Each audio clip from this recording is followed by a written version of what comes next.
কন্টিনিউটির শেষ পার্টে আসছি, ঠিক আছে।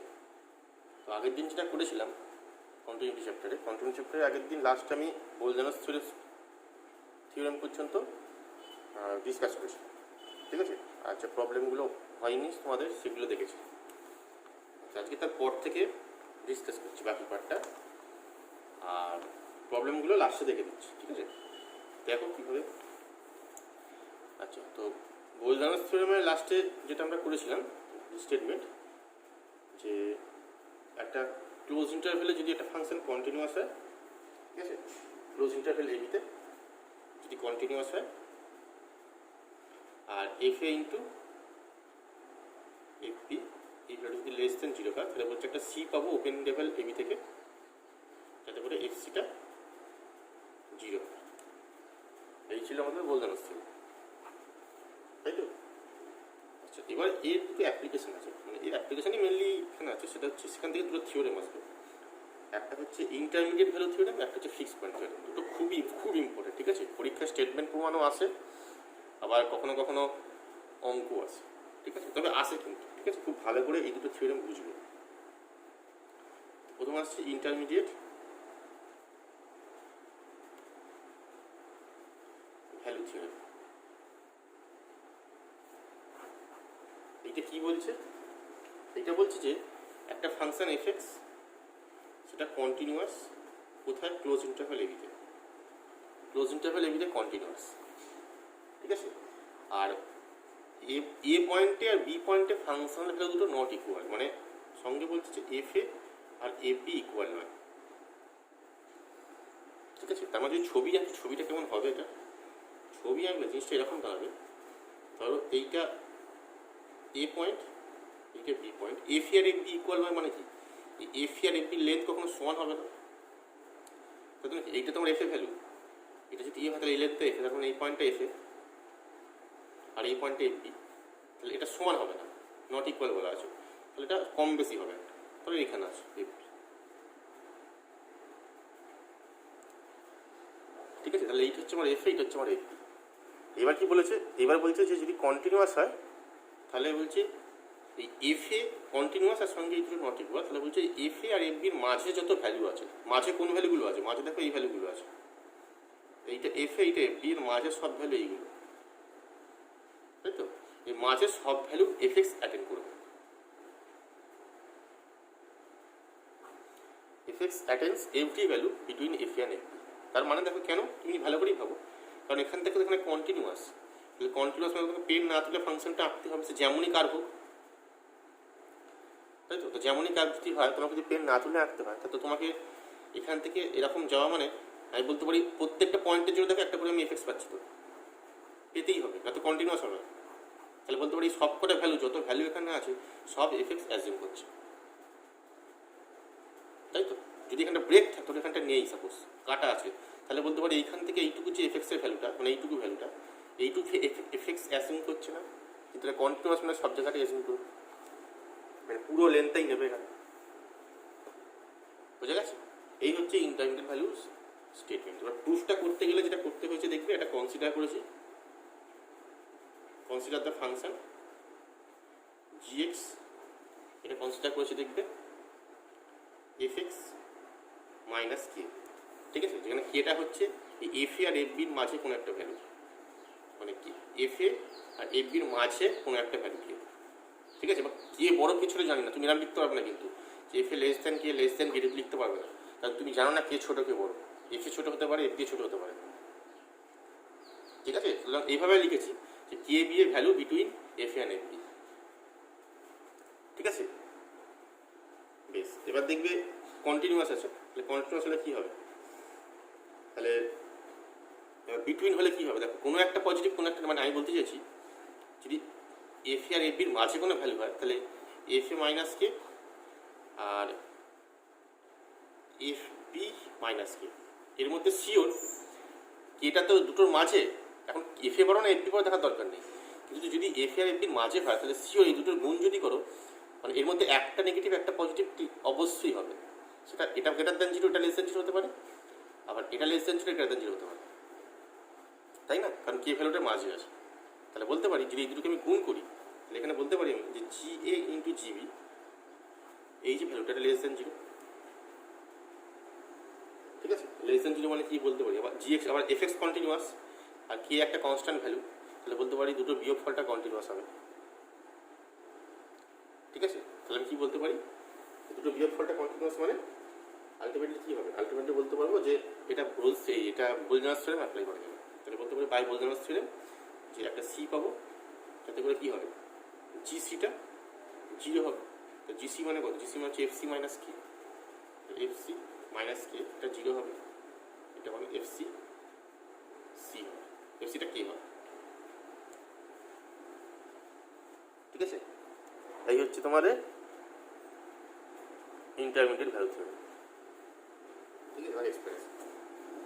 আচ্ছা, এইবার দেখবে যেটা আছে এর পরের থিওরেম, সেটা হচ্ছে ফিক্স পয়েন্ট থিওরেম, এটা ইম্পর্টেন্ট।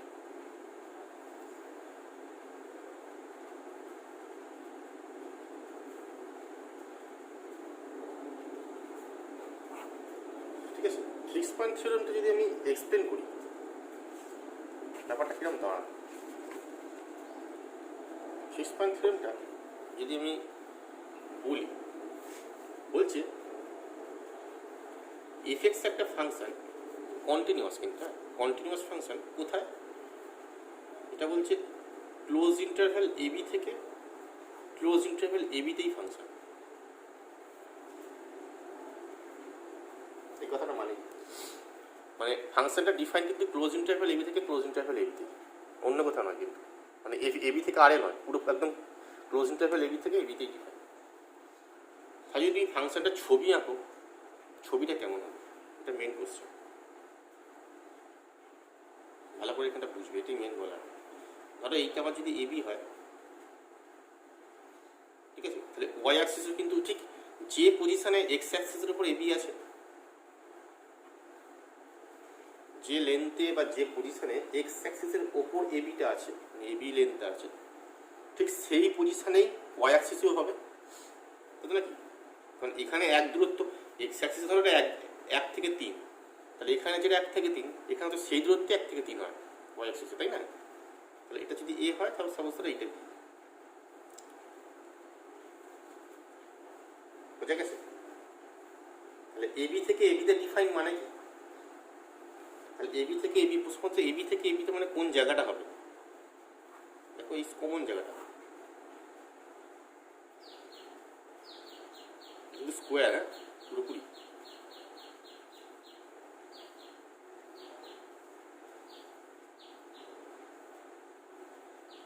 ঠিক আছে?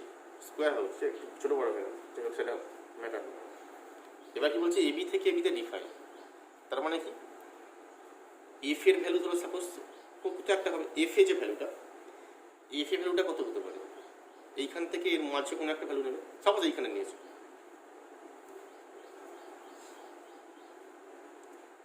ঠিক আছে? আর এফ বি ভ্যালুটা কোথায়, এর মাঝে এখান থেকে এইটুকুর মাঝে কোনো একটা ভ্যালু নেবে, সাপোজ ধরা যাবে এখান থেকে, ঠিক আছে? এইবার বলছে এই পয়েন্টের কোঅর্ডিনেট কত আমাকে বলো, এই যে পয়েন্ট, এই পয়েন্টের কোঅর্ডিনেট দেখো এ কমা এ, তাই তো? এই পয়েন্টের কোঅর্ডিনেট এ কমা এ, আর এই পয়েন্টের কোঅর্ডিনেট কত, বি কমা বি। এইবার আমি বলছি কি, তুমি ওয়াই ইকুয়াল টু এক্স যে লাইন, সেই লাইনটা এই ছবিতে ড্র করো, ওয়াই ইকুয়াল টু এক্স যে লাইন বা F x equal to x যে লাইন, সেই লাইনটা এই ছবিতে ড্র করো, বলতে কেমন যাবে, কেমন যাবে মানে বলতে পারি সেটা এই পয়েন্ট আর এই পয়েন্ট দিয়ে পাস করবে, কারণ A A B B line, Y equal to X, সেই লাইনটা এইরকম একটা লাইন, বোঝা গেছে? এইবার বলছে, এইবার দেখো মানে সেটা ব্যাপার জিওমেট্রিক, এইখান থেকে এটা এফ এর ভ্যালু, এটা এফ বি ভ্যালু, তাহলে এখান থেকে এখানে একটা কন্টিনিউয়াস ফাংশন আমি ড্র করবো, ঠিক আছে? এখান থেকে এখানে একটা কন্টিনিউয়াস ফাংশন ড্র করবো, থিওরেম বলছে সেইটা একবার তুমি এখান থেকে এখানে এখানে যে কোনো পয়েন্ট থেকে এইখানে যে কোনো পয়েন্ট থেকে এইখানে যে কোনো পয়েন্টে তুমি যদি কোনো কন্টিনিউয়াস ফাংশন ড্র করো তাহলে সেটা অবশ্যই একবার এই y ইকুয়াল টু এক্স লাইনকে কাট করবে, একবার কাট করতেই হবে, তুমি যেমন করে ড্র করো না কেন একবার কাট করবে। ঠিক আছে, এখন প্রশ্ন করতে পারে স্যার এরকম যদি এরকম হয়, যদি এখান থেকে শুরু হয় এখানে শেষ হয়, হ্যাঁ হতেই পারে, তো এখান থেকে শুরু হয় এরকম শেষ হতেই পারে, সেক্ষেত্রে তো এই পয়েন্টটাকে কাট করছি অলরেডি, তাই না? দুটো একটা পয়েন্ট আমি পাচ্ছি, সেক্ষেত্রে এই পয়েন্ট আমার কাটিং পয়েন্ট, এক্ষেত্রে আমার এইটা কাটিং পয়েন্ট, এক্ষেত্রে আমার এইটা কাটিং পয়েন্ট, তাহলে এক্ষেত্রে যদি এরকম চলে যায় তো এটাই কাটিং পয়েন্ট, যে পয়েন্টে কাট করছে। ঠিক আছে, এইটাই হচ্ছে ফিক্স পয়েন্ট থিওরেম, যে তুমি যদি এখান থেকে এখানে একটা কন্টিনিউয়াস ফাংশন ড্র করো তাহলে সেটা সবসময় y কষ্ট এক্স লাইনটাকে কাট করবে, কাট করতেই হবে, কমন সেন্স এটা, তাই তো? এবার দেখো এইটাকে থিওরেম হিসাবে কীভাবে লেখা হয়েছে এরকমভাবে যে এবি থেকে এবিতে একটা কন্টিনিউয়াস ফাংশন, এফএক্সটা এবি থেকে এবিতে কন্টিনিউয়াস ফাংশন, তাহলে বলছে দেয়ার এক্সিস্ট একটা সি পাবো ক্লোজ ইন্টারভ্যাল এবি থেকে। ঠিক আছে, মানে আমি যে কথাটা বললাম জিওমেট্রিক্যালি যেটা বোঝালাম, দেখো সেইটাকে থিওরেমে লেখা হচ্ছে, কি সেন্সে লেখা হচ্ছে, এবি থেকে এবিতে একটা ফাংশন কন্টিনিউয়াস ফাংশন আর সিটা কন্টিনিউয়াস ফাংশন, তাহলে বলছে একটা সি ক্লোজ ইন্টারভ্যাল এবি থেকে পাবো, যাতে করে কী হবে যে এফ সিটা সি হবে। এবার এটার সঙ্গে মেলাও স্টেটমেন্টের সঙ্গে, এটাই স্টেটমেন্ট কিন্তু এফ এক্স এবি থেকে এবিতে কন্টিনিউয়াস, তাহলে বলছে দেয়ার সি বিলংস টু এবি, যাতে করে এফ সিটা সি হয়। বুঝা গেছে? এবার যেটা বললাম সেটার সঙ্গে মেলা, তাহলে হিসাব মতো কী বলছে যে এফ সিটা সি মানে কি, যে এফ সি মানে হচ্ছে সি পয়েন্টে এফ এক্সের ভ্যালু সি হবে, মানে ওয়াই ইকুয়াল টু এক্স হবে, তাহলে কী বলতে পারা যায় যে এটা Y equal to X cut করছে, মানে অ্যাটলিস্ট দেয়ার এক্সিস্ট বলেছি, কিন্তু অনেকগুলো হতে পারে। আমি তোকে এখানে একটা ছবি এঁকেছি, যেমন এই ছবিটা, এক্ষেত্রে দুবার কাট করেছে, তিনবার কাট করেছে, একবার এখানে একবার এখানে একবার এখানে, মানে অ্যাটলিস্ট একবার করবে।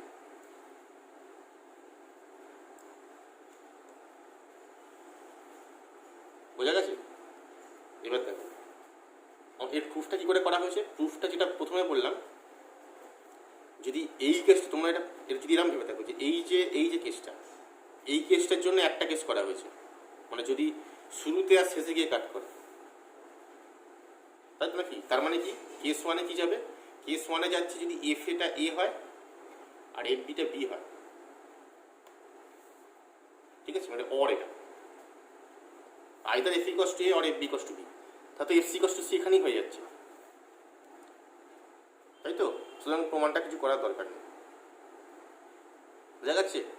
তাহলে ওই জন্য দেখবে কেস ওয়ানে লিখেছি যে F A equal to A or F B equal to B, তাহলে ক্লিয়ারলি হোল্ড। ঠিক আছে, বেশ। এবার কেস টু তাহলে কী হবে, কেস টু তাহলে এর উল্টো হবে, কেস ওয়ানে এইটা হয়েছে, তো কেস টুতে এর নেগেশনটা হবে। এবার বলো এর নেগেশন কি, F A equal to A or F B equal to B, তাহলে এর নেগেশন কি? বহুবার সব বলেছি, F A not equal to A, এই অরটা অ্যান্ড হয়ে যাবে, F B not equal to B. ঠিক আছে, বোঝা গেছে?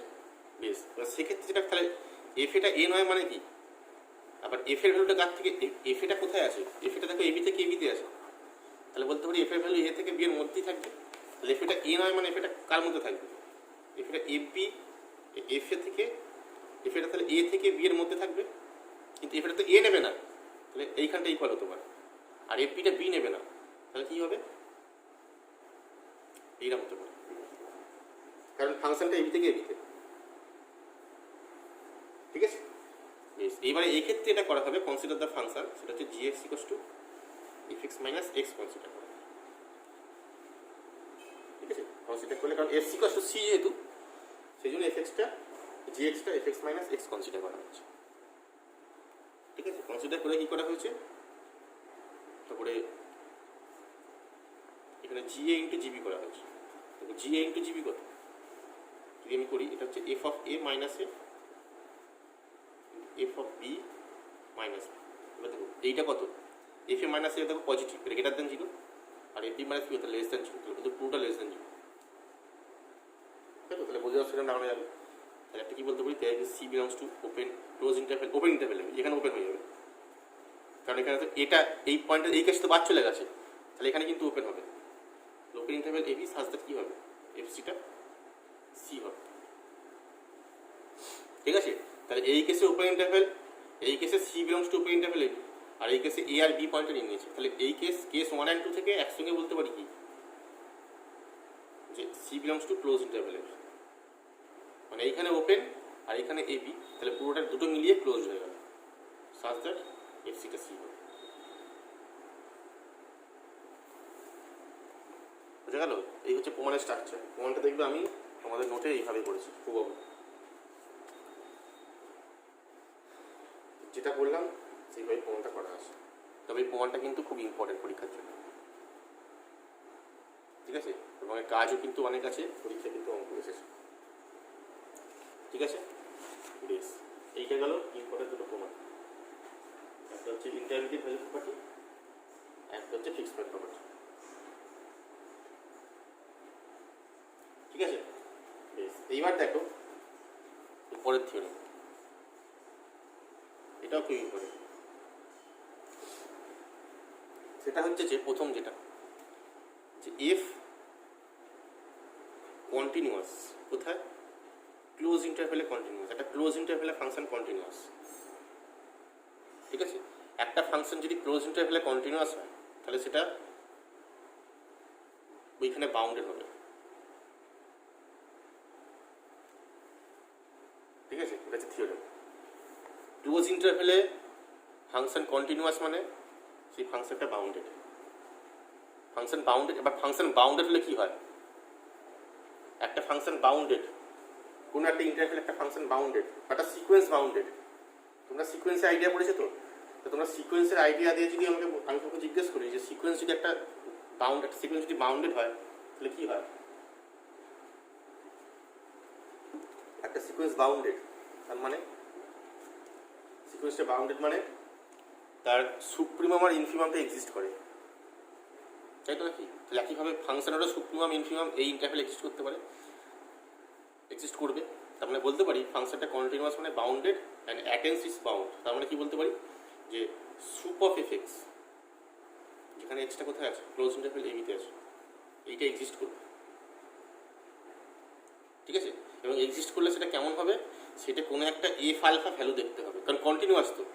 ধরো এই সুপটা সাপোজ এই সুপটা ধরো ক্যাপিটাল এম হলো, ঠিক আছে, কিন্তু কন্টিনিউয়াস তো, তাহলে এমটা কোনো একটা এফ আলফা হয়ে যাবে, এরকম বলতে চাইছি। একইভাবে ইনফিমামটা তাই হবে, কারণ কন্টিনিউয়াস মানে সেটা এফ ভ্যালু নেয়। ঠিক আছে, মানে ফাংশনটা কন্টিনিউয়াস, এফ এক্সটা তো কন্টিনিউয়াস, এফটা তো কন্টিনিউয়াস, তাহলে কন্টিনিউয়াস মানে তুমি যদি সুপ্রিমামটা নাও, সেটা কোনো একটা এফ আলফা পয়েন্টের, মানে কোনো একটা ডোমেনের পয়েন্ট সেই ভ্যালুটা অ্যাটেন্ড করবে। অ্যাটেন্স করা মানে হচ্ছে কোনো একটা আলফা ভ্যালু, সেই আলফা ভ্যালুর এফটা এম হবে। বুঝা যাচ্ছে কি বলতে পারি, কোনো একটা এফ ভ্যালু পয়েন্ট, কোনো একটা পয়েন্টের এফ ভ্যালু ওই সুপ্রিমামটা ভ্যালুটাকে নেবে। একইভাবে ইনফিমামটা তাই হবে। ইনফিমাম সত্যি করি, ঠিক আছে, ইনফিমাম এটা হচ্ছে তোমার, এটা কোনো একটা এফ বিটা টাইপের দেখতে হবে। মানে যেটা তুমি যদি স্মল এম ধরো তাহলে স্মল এমটা এফ বিটা হবে, ক্যাপিটাল এম ধরো তাহলে ক্যাপিটাল এমটা এফ আলফা হবে। যদি কন্টিনিউয়াস না হতো তাহলে তুমি কিন্তু এফ আলফাটা বলতে পারতো না, মানে এফ আলফা সুপ্রিমামটা এক্সিস্ট করতো কিন্তু সেটা কোনো এফ আলফা না হতে পারতো। যদি কন্টিনিউটি না থাকতো, শুধু বাউন্ডেড ফাংশন কিন্তু কন্টিনিউয়াস নয়, ঠিক আছে, তাহলে সেক্ষেত্রে কিন্তু সুপ্রিমাম ইনফিমাম এক্সিস্ট করতেই পারে, কিন্তু সেটা এফ আলফা টাইপের দেখতে না হতে পারে। বুঝা গেছে কি বলছি? ওকে, আশা করি বোঝা গেছে। আচ্ছা, এবার প্রশ্ন হচ্ছে থিওরিটা প্রমাণ করতে গেলে কী কাজ? থিওরিটা প্রমাণ করতে গেলে প্রথম যেটা কাজ, কন্টিনিউয়াস ধরে নিয়ে বাউন্ডেড দেখাবো। প্রথম দেখাবো কন্টিনিউয়াস ধরে নিয়ে বাউন্ডেড, এটা প্রথম কাজ। তারপর দেখবো তার বাউন্ডগুলো অ্যাটেন্ড করছে, দ্বিতীয় কাজ। ঠিক আছে, প্রথম প্রমাণটার জন্য কন্টিনিউয়াস ধরে নিয়ে বাউন্ডেড দেখাবো। ঠিক আছে, তাহলে আমি এটা করেছি বাউন্ডেড প্রমাণের জন্য ইফ পসিবল লেট ধরেছি, ধরে নিচ্ছি not bounded, unbounded in close interval. এফএক্সটা আনবাউন্ডেড ক্লোজ ইন্টারভ্যাল, ঠিক আছে বেশ। এইবার আমাকে বলো বাউন্ডেড হলে কি হয়, ফাংশন বাউন্ড হলে কি হয়? ক্লোজ ইন্টারভ্যাল এবিতে ফাংশন বাউন্ডেড, তার মানে কি ছিল ডেফিনেশন?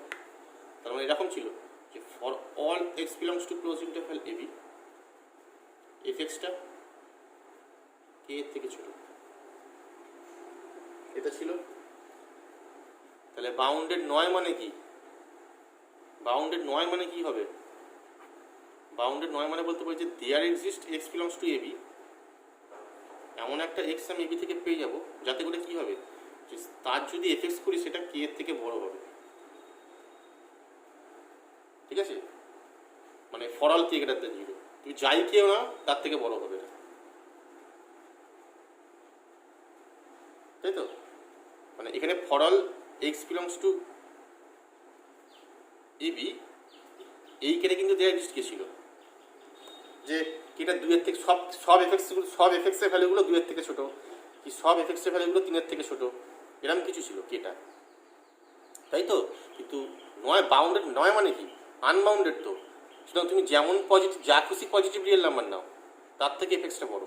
তার মানে কি বলতে পারি যে there exist x belongs to a b যেখানে মড অফ এফএক্সটা greater than k for all K greater than 0, শুধু ফর অলগুলো দেয়ার এক্সিস্ট হয়ে যাবে, তাই তো? নাকি দেয়ার এক্সিস্ট ফর অল হয়ে যাবে। তাহলে এখান থেকে আমি কি ইমপ্লাই করতে পারবো? আনবাউন্ডেড মানে কি? যে there exist x belongs to close interval AB such that কি হবে যে for all K greater than 0 এফএক্সটা কে এর থেকে বড়, বোঝা গেছে? এইবার যেটা করেছি ফর অল কে, তো ইন পার্টিকুলার যেটা করেছি এই কেটাকে ন্যাচারাল নাম্বার চুজ করেছি, মানে কেটা তুমি 1 নাও তাহলে তার জন্য একটা এক্স পাবে, কেটা তুমি 2 নাও তার জন্য একটা এক্স পাবে, কেটা 3 নাও তার জন্য একটা এক্স পাবে। তাহলে বলতে পারি যদি কেটা তুমি 1 2 3, তাহলে কেটা যদি 1 নিচ্ছ তাহলে পাচ্ছ তুমি এক্স পাবে। ফর এক্সাম্পল কেটা তুমি যদি 2 ধরো পাচ্ছ x2, তারপর যদি 3 ধরো পাচ্ছ x3, তাই রান করতে করতে কী পাবো বলতে পারি একটা সিকোয়েন্স সেকশন পাবো, ঠিক আছে? সেই সিকোয়েন্স সেকশনটা কেমন প্রপার্টি হোল্ড করবে? সেই সিকোয়েন্স সেকশনটা ক্ষেত্রে এটা হোল্ড করবে যে সাজ দ্যাট যে এফ অফ এক্সেনটা কে এর থেকে বড়, তাই তো? নাকি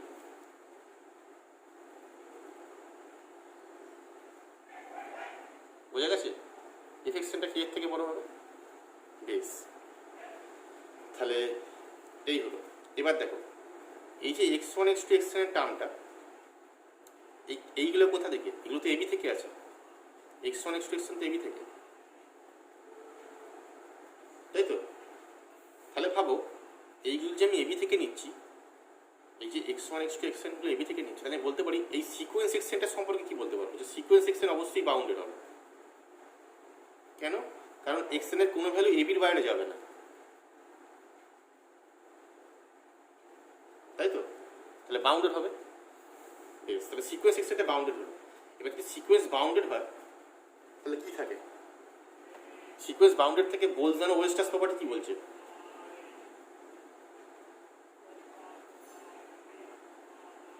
বোলজানো ওয়েস্টার্স কি বলছে? বোলজানো ওয়েস্টার্স বলছে যে সিকোয়েন্স একটা কনভার্জেন্ট সাবসিকোয়েন্স থাকে, একটা এক্সেনকে সিকোয়েন্স পাবো এটা কনভার্জেন্ট হবে, ঠিক আছে? এটা ধরে নিচ্ছি আমি যে এক্সেনকে একটা কনভার্জেন্ট সাবসিকোয়েন্স আছে যেটা এল এ কনভার্জ করছে as K tends to infinity. তাহলে কি পেলাম? সিকোয়েন্সটা বাউন্ডেড আছে, সিকোয়েন্সটা বাউন্ডেড আছে, সেই বাউন্ডেড সিকোয়েন্সে একটা কনভার্জেন্ট সাবসিকোয়েন্স পেলাম যেইটা কনভার্জ করছে, ওকে বেশ। এইবার আমাকে বলো, দেখো এক্সেন সিকোয়েন্সটা কনভার্জেন্ট, কোথায় কনভার্জেন্ট? এল এ কনভার্জেন্ট, ঠিক আছে? এবার এফ ফাংশনটা কি? এফ ফাংশন কিন্তু কন্টিনিউয়াস বলা আছে। তাহলে তুমি যদি তাহলে কন্টিনিউয়াস ফাংশন তাহলে কি বলতে পারবো বলো তো?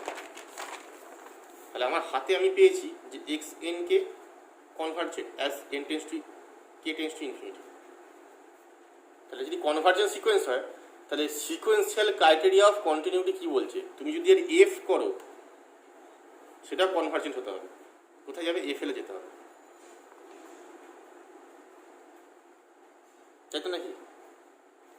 As K tends to infinity যেতে হবে, সিকোয়েন্সিয়াল ক্রাইটেরিয়া বলছিল যেতে হবে আমাকে। কিন্তু তোমার এখানে এফ এক্স এন কত? দেখো এফ এক্স এন কে এর থেকে বড়, এফ এক্স এন কে এর থেকে বড়, তাহলে বলতে পারি এফ অফ এক্স এন কেও কে এর থেকে বড় হবে, কারণ এক্স এন কে টার্মগুলো তো এক্স এনেরই টার্ম। তাই বলতে পারি যে এফ অফ এক্স এন কে এই টার্মগুলো কে এর থেকে বড়। তাহলে যদি সবাই যদি কে এর থেকে বড় হয় তাহলে সেটা কখনো কনভার্জ করবে? কনভার্জ করবে না। তাহলে বলতে পারি এটা ডাইভার্জেন্ট হবে, এক্স এন কে ডাইভার্জেন্ট। ঠিক আছে, এটাই কন্ট্রাডিকশন। কেন? কারণ যেহেতু কন্টিনিউয়াস লেখে কনভার্জ হওয়ার কথা, কিন্তু তুমি ডাইভার্জেন্ট পেয়ে গেছো, এটা কন্ট্রাডিকশন হয়ে যাচ্ছে। ঠিক আছে, কন্ট্রাডিকশন কারণ কি? এইটা কারণ পাশে এইটা লেখা আছে দেখবে, যেটা কন্টিনিউয়াস এটা ডাইভার্জেন্ট, যেহেতু মানে এফ এক্স এন কে তো এনের থেকে বড়, কে ইকুয়াল টু এন ধরেছি, তাই তো? তাহলে আমি করতে করতে এটা এন কে থেকে বড় পাচ্ছি, তাহলে এন কে থেকে বড় হলে তো কনভার্জ হবে না, N k tends to infinity হলে। কারণ এটা যদি টেন্স টু ইনফিনিটি হয়, তাই তো? এখানে গ্রেটার দেন কে ধরেছিল, এবার কেটা ইন পার্টিকুলার এন ধরেছে, তাহলে f x n greater than n, তাহলে f x n k greater than n k হবে। এবার n k tends to infinity, k tends to infinity মানে n k tends to infinity, তোমরা জানো, সিকোয়েন্সে পড়েছো যে কে টেন্স টু ইনফিনিটি মানি হচ্ছে কিন্তু n k tends to infinity, এটা জানো তোমরা। ঠিক আছে, তাহলে যদি এটা আমি এরম করি যে এরকম যদি ইনফিনিটি নিই তাহলে এটা ডাইভার্জেন্ট হয়ে গেল, কিন্তু এটা কন্টিনিউয়াস ইফটা, তাহলে এই কনভার্জেন্ট হওয়ার কথা, তার মানে এটা কন্ট্রাডিকশন। তাহলে কি বলতে পারি? যে আমরা আনবাউন্ডেড ধরেছিলাম সেটা আনবাউন্ডেড না হয়ে বাউন্ডেড হবে। বুঝে গেছে? এবার যেটা সেকেন্ড কাজ সেটা হচ্ছে যে বাউন্ডে অ্যাটেন্ড করবো। তাহলে সেইটা কী করে করা হয়েছে? সেইটা করার জন্য কিছুই না, জাস্ট ধরে নেওয়া হয়েছে যে বাউন্ড অ্যাটেন্ড করবে, মানে দেখাতে হবে যে এই যে সুপ্রিমাম ইনফিমাম ভ্যালুটা কোনো একটা এফ আলফা হবে আর এফ বিটা হবে। আচ্ছা, প্রথমে এটা করা হয়েছে যে এমটাকে ধরে নিচ্ছি সুপ্রিমাম অফ এফ এক্স, এটা হচ্ছে ক্যাপিটাল এম, আর ইনফিমাম অফ এফ এক্স এটা ধরা হচ্ছে স্মল এম, এটা ধরে নিয়েছি। তাহলে আমাদের প্রমাণ কী করতে হবে? আমাদের প্রমাণ করতে হবে যে F alpha equals to M, F beta equals to small M, এটা প্রমাণ করতে হবে। বুঝে গেছে? ঠিক আছে, বেশ। এবার যারা দেখে, এবার যারা করেছি দেখবে, তোমরা জানো এই প্রমাণটা বুঝতে পারো, কোনো অসুবিধা হবে না। সুপ্রিমাম হলে কি হয়? এটা সুপ্রিমাম, এটা ইনফিমাম। তাহলে সুপ্রিমাম হলে কি হয়? যে for any x greater than 0 there exists x belongs to close interval AB such that কি হয়, তুমি যদি এম এর থেকে সামান্য ছোট করো তার থেকে বড় একটা এফেক্ট তুমি পেয়ে যাবে। এটা সুপ্রিমার ডেফিনেশন ছিল, ভালো করে দেখবে, তাই নাকি? মানে তুমি for all x greater than 0 যদি নাও তাহলে একটা এক্স পাবে, যাতে করে সেই এফেক্টসটা মানে সুপ্রিমামের থেকে সামান্য কমালে কোনো একটা ভ্যালু তার থেকে বড় হয়ে যাবে। এই ছিল সুপ্রিমাম ডেফিনেশন।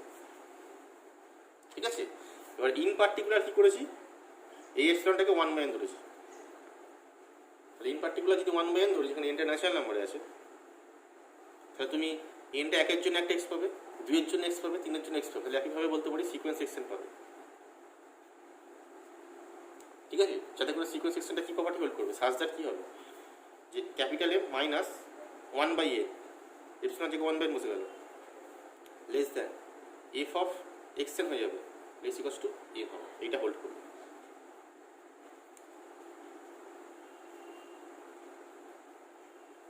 ঠিক আছে, বুঝে গেছে? আচ্ছা, এবার দেখো এক্সেনগুলো কোথায় আছে? এক্সেনগুলো এবির মেম্বার, কারণ এগুলো এক্সগুলো এবিতে আছে, তাহলে এক্সেনগুলো এবিতেই আছে। তাহলে বলতে পারি সিকোয়েন্স এক্সেনটা বাউন্ডেড।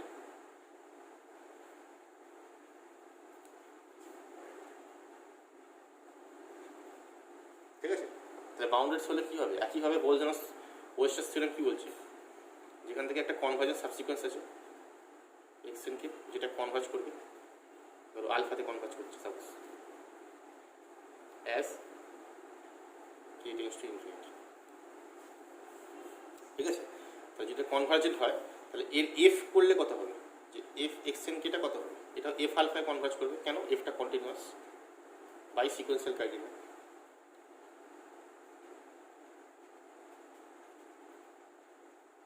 তাই তো নাকি, বোঝা গেছে? তো এটা গেল এফ আলফা। আচ্ছা এবার দেখো এইখান থেকে কি বলতে পারি, যে in M minus one by N less than F of x N less than equal to N, তাহলে এটা এন কের জন্য হোল্ড করবে, কারণ এন কে গুলো তো একটা এন, তাহলে আমি ওয়ান ইমপ্লাইজ কি বলতে পারি, যে capital M minus one by n k less than F of x N less than equal to capital M, ঠিক আছে। এবার যদি n k tends to infinity limit করি, দেখো limit n k tends to infinity f x এনটা কত, এখান থেকে কত পাচ্ছি, দেখো এদিকটা যদি লিমিট করো তাহলে এই f x less than g x less than h x যদি হয়, আর এদিকে লিমিট করলে এম পাবে, এইটার লিমিট নাও তাহলে এম পাবে, তাহলে মাঝেরটা লিমিট কত হবে, সেটাও এম হবে, তাহলে বলতে এটাও এম হবে। এটা করতে বাই স্যান্ডউইচ থিওরেম, আশা করি মনে আছে। এর লিমিটও এম, কারণ N k tends two zero, N k tends to infinity করতে এটা জিরোর দিকে যাবে, তাহলে এর লিমিটটা এম হবে, একটা কনস্ট্যান্ট ওটা এম হবে, তাহলে মাঝেরটা এম হবে। তাহলে এখানে F X limit N tends to infinity F এক্সটা এম পেলাম, আর এখানে এফ আলফা পেয়েছি, তাহলে বলতে পারি এফ আলফা অবশ্যই এম এর সঙ্গে সমান, তাই তো। তাহলে মানে এফ, তার মানে বলতে পারি এখান থেকে এফ আলফাটা এম, বোঝা গেল। সিমিলারলি বলতে পারবো একইভাবে, সিমিলারলি পুরো সিমিলারলি যাবে এ বিটাটা স্মল এম, ঠিক আছে। এই হচ্ছে তোমার বাউন্ডেড অ্যাটেনের প্রমাণ, ঠিক আছে, এটা খুব ভালো প্রমাণ। আচ্ছা এরপর দেখে একটা অঙ্ক আছে, এই অঙ্কটা নিজেরা করবে, যে একটা ফাংশন সব র্যাশনাল ভ্যালুতে জিরো নিচ্ছে, ফাংশনটা কন্টিনিউয়াস বলে দিয়েছে, তাহলে র্যাশনাল ভ্যালুতে ফাংশনগুলোর ভ্যালু জিরো, মানে তুমি যদি এক্স একটা র্যাশনাল পয়েন্ট নাও তার জন্য এফ এক্সটা জিরো, তাহলে বলছে সব পয়েন্টে জিরো হবে রিয়েল নাম্বারে, মানে র্যাশনালে জিরো হলে ইরেশনালও জিরো হয়ে যাবে, তার মানে সব পয়েন্টে জিরো হবে রিয়েল নাম্বার, ঠিক আছে। এটা করে বুঝে যাবে, বুঝে গেল। এইবার এর পরে দেখো preservation of interval. Preservation of interval কথাটা এরকম নাম দেওয়া হয়েছে কেন, নাম দেওয়ার কারণ হচ্ছে তুমি যদি ক্লোজ বাউন্ডেড ইন্টারভ্যালের এফ ইমেজ না, ঠিক আছে, তুমি খাতা একটুখানি ভুলি ব্যাপারটা, তোমার হাতে একটা ক্লোজ বাউন্ডেড ইন্টারভ্যাল আছে, এই ক্লোজ অ্যান্ড বাউন্ডেড, ঠিক আছে। এই ক্লোজ বাউন্ডেড ইন্টারভ্যালের তুমি কন্টিনিউয়াস ইমেজ নিচ্ছ, মানে এফ অফ এইটা বের করছো, যেখানে এফটা হচ্ছে কন্টিনিউয়াস, তাহলে বলছি তুমি যদি এর এফ ইমেজ করো তাহলে সেটার একটা ক্লোজ বাউন্ডেড ইন্টারভ্যাল পাবে এইরকম দেখতে, যেখানে ক্লোজ বাউন্ডেড কেমন দেখতে হবে, এম এন দেখতে হবে, যেখানে এমটা কি, যে এমটা হচ্ছে এফ এক্স এর ইনফিমাম এই ইন্টারভ্যালে, আর এইটা হচ্ছে সুপ্রিমাম এই ইন্টারভ্যালে, বোঝা গেল, ঠিক আছে। তো এখানে একই প্রমাণ, খুবই সহজ প্রমাণ, এটা কি করা হয়েছে, ধরে নেওয়া হয়েছে এটাকে আই ধরে নেওয়া হয়েছে, ঠিক আছে, মানে সোজা কথা এটাকে আই ধরে নেওয়া হয়েছে আর এটাকে জে ধরে নেওয়া হয়েছে, তাহলে আমাকে প্রমাণ করতে হবে F of I equal to J, এই প্রমাণ করতে হবে, ঠিক আছে। এবার তোমরাই বলো এই প্রমাণটা কি করে করতে পারে, খুব পুরোনো প্রমাণ, এটা একদম বেসিক প্রমাণ, খুব ছোট, মানে অনেক আগেই শিখেছো এটা। প্রথম কথা এফ অফ আই একটা কি, এটা সেট, তো এটা একটা সেট, তার দুটো সেট কি ইকুয়াল প্রমাণ করবো, তাহলে কি দেখাবো, প্রথমে দেখাবো যে f of I subset of j, তারপর দেখাবো f of I superset of j, তাই তো প্রমাণ হয়ে গেল, মানে a subset of b, b subset of a, তাহলে ইকুয়াল হয়ে যাবে, ঠিক আছে, সেটাই করা হয়েছে। এবার এটা প্রমাণের জন্য কি করতে হবে, এটা প্রমাণের জন্য করতে হয় যেটা হচ্ছে একটা পয়েন্ট এখান থেকে ধরে এখানে দেখাবো, এখান থেকে ধরে এখানে দেখাবো, বুঝে গেছে। তো দেখো করেছি সেটা। আচ্ছা তার আগে যেটা করতে হয়েছে, যে মানে এইটা সুপ্রিমাম ইনকাম দেখাতে হয়েছে, ঠিক আছে, দেখা করেছি যে এটা কন্টিনিউয়াস হাতে আছে, এফএক্সটা কন্টিনিউয়াস, তাহলে বলতে পারি কন্টিনিউয়াস মানে বাউন্ডেড, ঠিক আছে, আর বাউন্ডেড হবে আর অ্যাটেনসিভ বাউন্ড এটা হবে। এটা ইমপ্লাইটা করতে করছি, এটা আগের থিওরাম থেকে করলাম, যেটা এইমাত্র আগে প্রমাণ করলাম। কন্টিনিউয়াস মানে বাউন্ডেড হবে আর এইটা অ্যাটেন্ড করবে, আগের থিওরাম থেকে বলছি, ঠিক আছে। আচ্ছা এবার দেখো এই স্মল এমটা আর ক্যাপিটাল এমটা এইভাবে লেখা গেছে, তাহলে কি বলতে পারি যে এই দুটো ভ্যালু এফআইতে আছে, কারণ এফআই মানে কত, এফআই মানে তো এইটা, তাই তো, কারণ এফ ইমেজ আছে মানে সেটা এফআইতে আছে। এবার দেখো এমটা তো স্মল এমটা তো সুপ্রিমাম, স্মল এমটা তো ইনফিমাম, আর ক্যাপিটাল এমটা কত, সুপ্রিমাম, তাই তো, তাহলে ইনফিমাম হলে অবশ্যই লেস ইকুয়ালস টু সুপ্রিমাম, এটা লিখেছি, ঠিক আছে। এবার দেখো যদি ইনফিমাম আর সুপ্রিমাম সমান হয়ে যায় তাহলে আমাকে দেখাবো, যদি একবার ইকুয়াল হয় তাহলে কমান, একবার লেস দ্যান ইকুয়ালস হয় তাই কমান,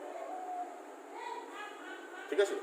তাহলে যদি এম আর এম যদি সমান হয়ে যায়, স্মল এম আর ক্যাপিটাল, তাহলে ইন্টারভেলটা কী দাঁড়াবে, তাহলে ইন্টারভেলটা একটা পয়েন্ট হয়ে যাবে, সেটা ক্লিয়ারলি হোল্ড, ঠিক আছে। সেই জন্য ধরে নিয়েছি যে নট ইকুয়াল, ঠিক আছে। তা নট ইকুয়াল ধরে নিয়েছি, তাহলে নট ইকুয়াল মানে কি, তাহলে নট ইকুয়াল মানে তো এখানে তো লেস দ্যান ইকুয়াল ছিল, তো নট ইকুয়াল মানে অবশ্যই লেস দ্যান, এটাকে জে ধরে নিয়েছি, ঠিক আছে। জে ধরে তারপরে এই কাজটা করেছি যেটা বললাম, একটা পয়েন্ট জে থেকে নিয়ে এখানে দেখাবো, একটা পয়েন্ট এখান থেকে নিয়ে এখানে দেখাবো, এটাই সাবসেট আর সাবসেট। সেই জন্য প্রথম যেটা করছি এক্সটা জে থেকে নিয়েছি, তাহলে এক্স বিলংস টু জে নিয়ে দেখাবো, এক্সটা এফ আইতে আছে, তাহলে জে সাবসেট অফ এইটা হলো। তারপরে উল্টো করেছি কি, এক্সটা এফ আই থেকে নিয়েছি, করে প্রমাণ করেছি এক্সটা জেতে আছে, তাহলে এফ আইটা সাবসেট অফ জে হবে, তারপর দুটো মিলিয়ে এফ আইটা জে হবে, যেমন সাবসেটের প্রমাণ করে করেছি, ঠিক আছে। এটা তো সহজই, কোনো অসুবিধা হবে না, সুপ্রিমাম ইনফিমাম প্রপার্টি তোমরা জানো, সেকেন্ড সেমিস্টারে পড়ে এসছো, কোনো অসুবিধা হবে না, ঠিক আছে। মানে মনমাট এইটাকে তৈরি করতে হবে, যেটা বললাম যেটা তৈরি করতে হলো, যেটা যদি ইকুয়াল হয়েছে, এম এম যদি ইকুয়াল হয়েছে সেক্ষেত্রে তো বলতে হবে না, ওই জন্য ওটা আগের লাইনে গেছে, ঠিক আছে। তারপর এই সাবসেটের প্রমাণটাই করতে হয়েছে, ঠিক আছে। হচ্ছে প্রিজার্ভেশন অফ ইন্টারভেল, এটাই গেল। আচ্ছা এরপর দেখো যেটা আছে সেটা হচ্ছে যে যদি আই থেকে আর, এটা একই রকমই প্রমাণ করা, একটা শুধু ইন্টারভেলটাও ইন্টারভেল হবে, মানে ইন্টারভেলের এফ ইমেজ কন্টিনিউয়াস, ইন্টারভেলের কন্টিনিউয়াস ইমেজ একটা ইন্টারভেল, ঠিক আছে। এখানে কিন্তু আগেরটা কিন্তু ক্লোজ বাউন্ডেড ছিল, ওই জন্য একটা ক্লোজ বাউন্ডেড গেছে। এবার বলছে যে কোনো ইন্টারভেলটা ইন্টারভেলেই হবে, মানে আই যদি একটা ইন্টারভেল হয়, এফটা যদি আই থেকে কন্টিনিউয়াস হয় তাহলে এফ আইটাও ইন্টারভেল, ঠিক আছে। আচ্ছা বেশ, এবার আমাকে বললো এটা প্রমাণ করবে কি করে, কার কার মনে আছে জানি না। সেটা হচ্ছে যেটা এরকম ছিল, ভালো করে দেখবে, আমি বলছি কি থিওরেমটাতে, এফটা আই থেকে আর কন্টিনিউয়াস এইটা বলা আছে, আর বলা আছে আইটা হচ্ছে ইন্টারভেল, এইটা বলা আছে। তাহলে আমি প্রমাণ করবো কি, আমি প্রমাণ করবো হচ্ছে এফ অফ আই এটাও ইন্টারভেল,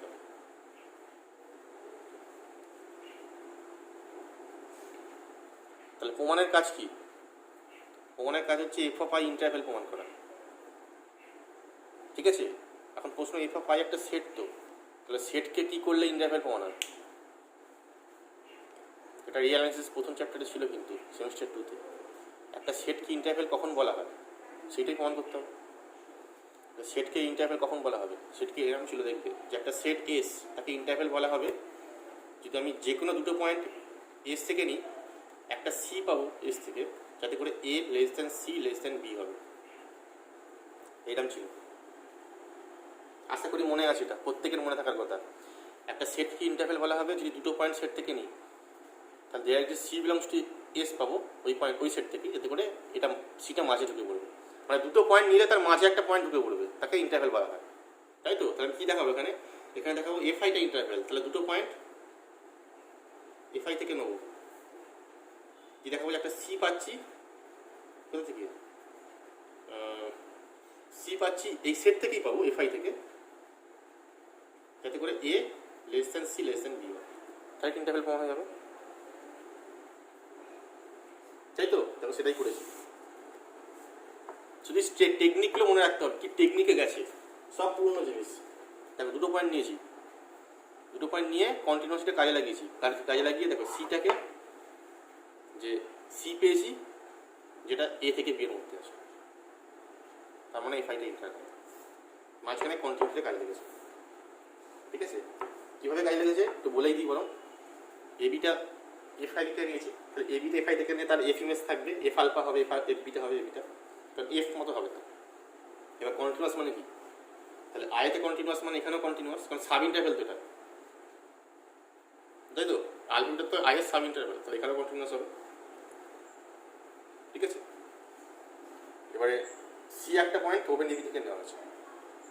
ঠিক আছে, তাহলে সি যদি ওপেন ডিগ্রিতে থাকে তাহলে a less than c less than b. Okay, এবার এ বি আলফা বিটাতে কন্টিনিউয়াস, তাহলে আলফা বিটাতে কন্টিনিউয়াস হলে কী হয়, তাহলে আলফা বিটাতে কন্টিনিউয়াস মানে হচ্ছে এফ আলফা আর এফ বিটার মাঝে সব ভ্যালু অ্যাটেন্ড করবে বা ইন্টারমিডিয়েট ভ্যালু প্রপার্টি, তো সেটা কাজে লাগিয়েছি। তাই তো, কারণ এফ আলফা আর এফ বিটা তো আছে, এফ আলফা এ আর এফ বিটাটা বি, তাহলে এফ আলফা আর এফ বিটার মাঝের ভ্যালু কে সি, তাহলে সি ভ্যালুটা এফ এক্স অ্যাটেন্ড করবে, কেন এফটা কন্টিনিউয়াস বলে, তাহলে সেই জন্য বলছি there is gamma belongs to alpha beta open, যাতে করে এফ গামাটা সি হবে, এটা বাই ইন্টারমিডিয়েট ভ্যালু প্রপার্টি। বেশ, এফ গামা যে সি হয়ে গেল তাহলে সিটা বলতে পারি এফ আই ঢুকে গেল। তাই তো, মানে আমার এখানে প্রমাণের দুটো কাজ, যে দেয়ার ইজ সি, প্রথমে দেখাতে হবে সিটা এফ আই এ আছে আর এইটা, তাহলে এটা প্রমাণ করলাম সিটা এফ আই এ আছে। ঠিক আছে, আর a less than c less than তো বি হয়েই আছে এখানে, তাহলে বলতে পারি একটা সি পেলাম বিলংস টু এফ আই, যাতে করে a less than c less than b, তার মানে এফ আইটা ইন্টারভ্যাল আছে।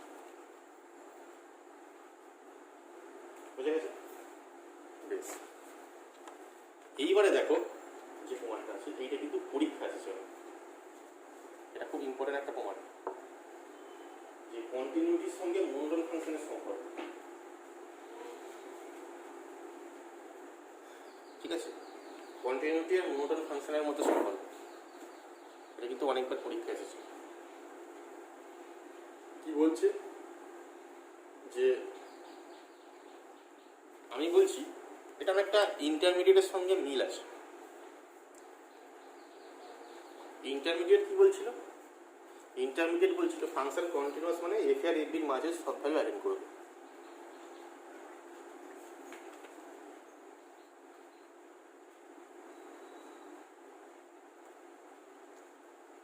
এটা কন্টিনিউয়াস, তাহলে বলছে যে এফ এ আর এফ বির মাঝে সব ভ্যালু অ্যাটেন্ড করবে।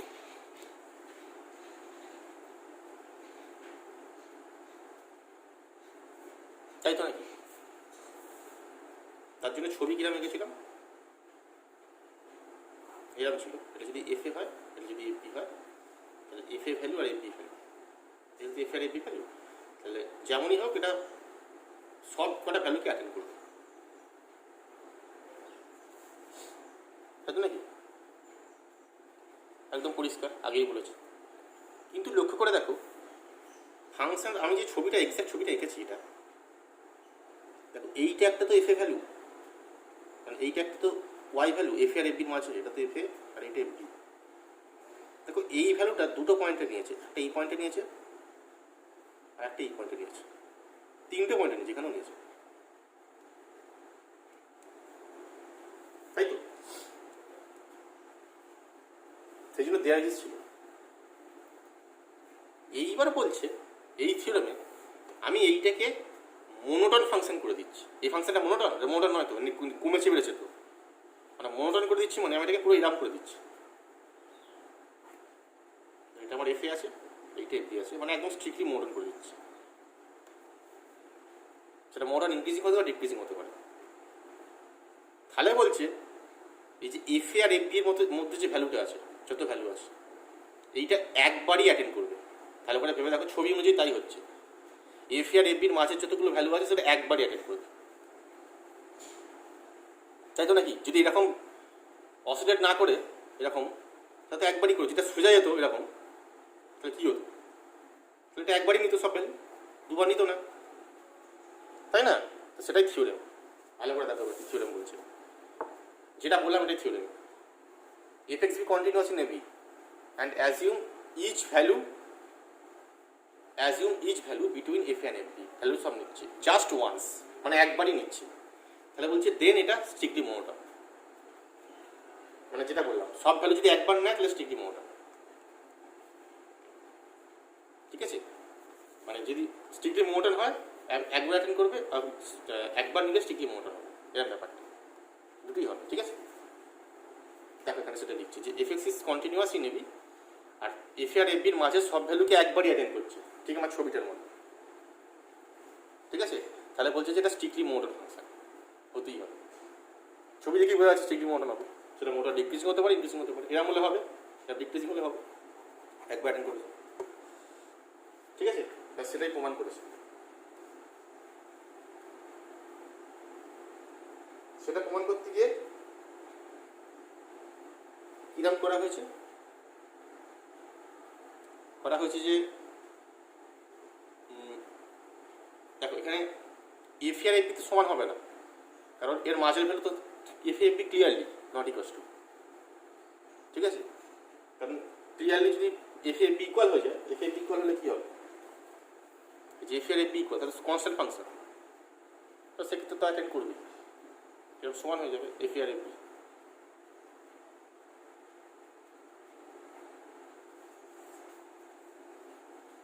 তাই তো, সমান হয়ে গেলে তুমি অ্যাটেন্ড করবে।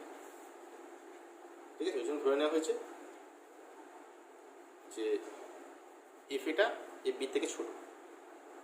প্রথমে ধরে নেওয়া হচ্ছে এফ এফ বি থেকে ছোট, তারপরের কেসে করবো এফ এফ বি থেকে বড়, ওটা সিমিলারলি যাবে। হয়েছে, প্রথমে ধরা হচ্ছে এটা যে এফ এ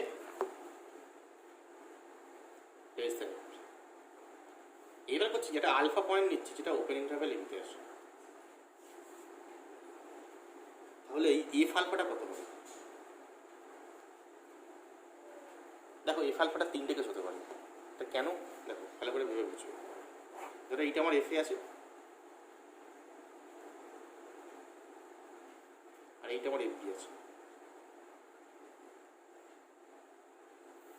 ঠিক আছে, তাহলে এইটা আমার এফ এ, এইটা আমার এফ বি, তাই তো নাকি?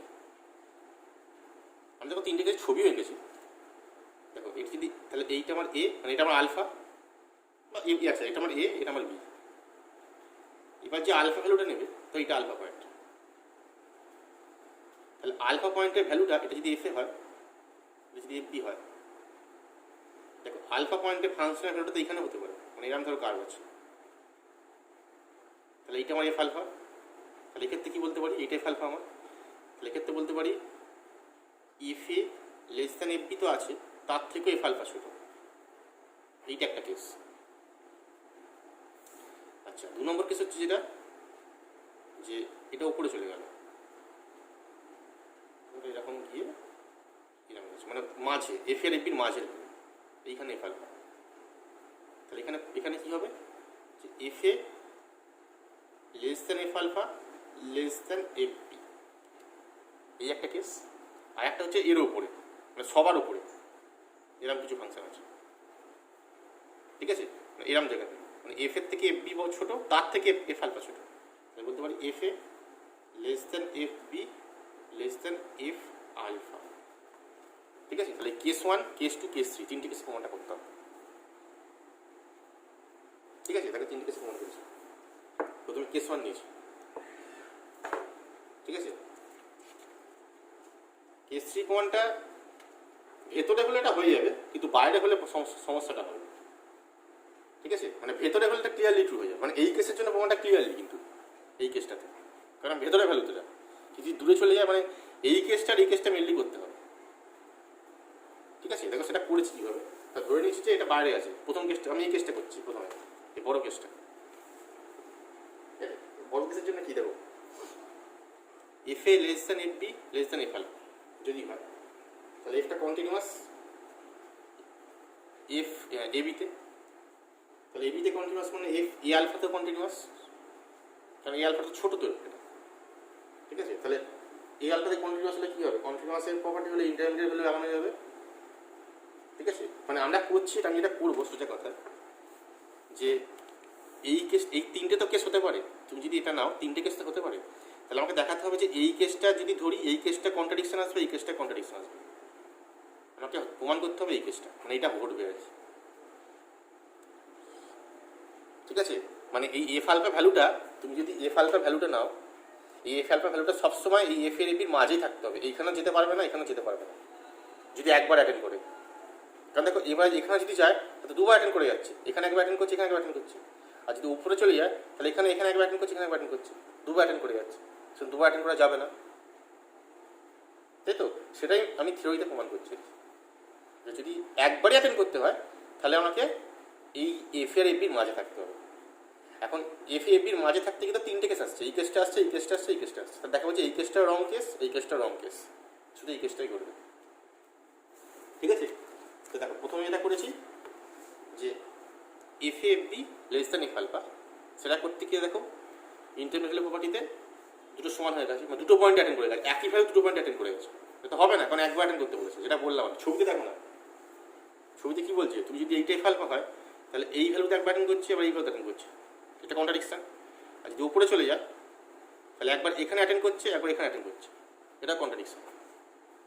তাহলে বলতে পারি এই কেসটা হবে না আর এই কেসটা হবে, তাহলে হবে এই কেসটা, মানে এই কেসটা হবে, ঠিক আছে।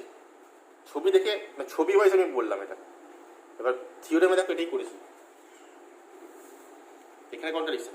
একইভাবে যদি উল্টো মাঝে ধরো, এই কেসটা ধরো, তাহলে এখানেও দেখো এটা কন্ট্রাডিকশন আছে, ঠিক আছে। তাহলে এই মাস্ট হ্যাভ বলতে পারি যেটা মাঝে থাকবে,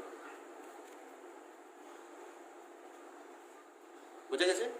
তারপরে দেখিয়েছি স্ট্রিক্টলি মোনোটোন। স্ট্রিক্টলি মোনোটোন প্রমাণ করার নিয়ম কি, স্ট্রিক্টলি মোনোটোন ইনক্রিজিং বা স্ট্রিক্টলি ডিক্রিজিং প্রমাণ করতে হবে, ঠিক আছে। স্ট্রিক্টলি মোনোটোন করার মনে আছে, আশা করি এটাও মনে আছে, এটাও ছিল আগে, এটা ক্লাস 12-এ পড়ে এসছো।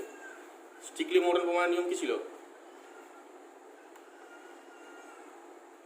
যে তুমি x1 গ্রেটার দেন x2 ধরে নিয়ে যদি প্রমাণ করতে পারো fx1 গ্রেটার দেন fx2, তাহলে এটা হচ্ছে স্ট্রিক্টলি মোনোটোন হলো বা স্ট্রিক্টলি ইনক্রিজিং হলো।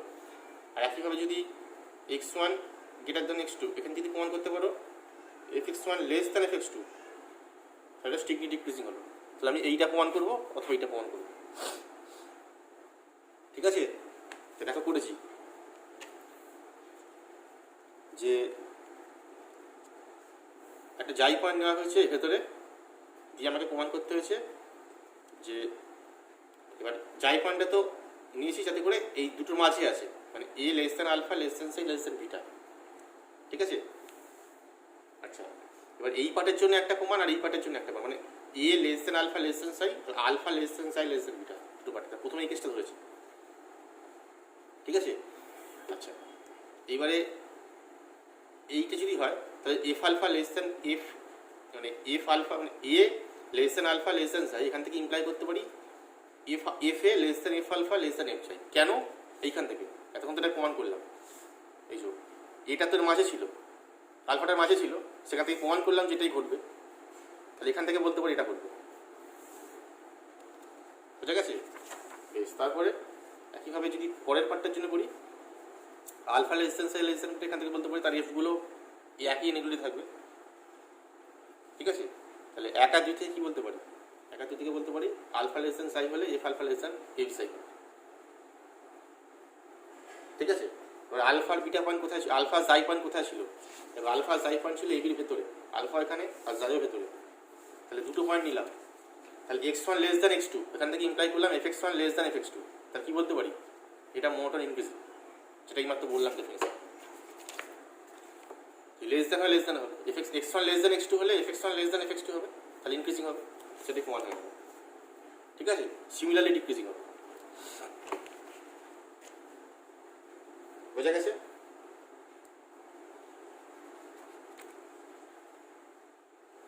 বেশ, আচ্ছা এইখানে এই প্রমাণটাও কাজে লাগে, কিন্তু কাজে লাগতে গিয়ে যেটা করেছি আমি এখানে পুরো প্রমাণটা করিনি।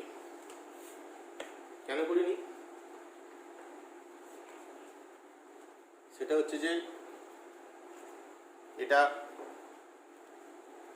এফএক্সটা বলছে স্ট্রিক্টলি মোনোটন আর কন্টিনিউয়াস।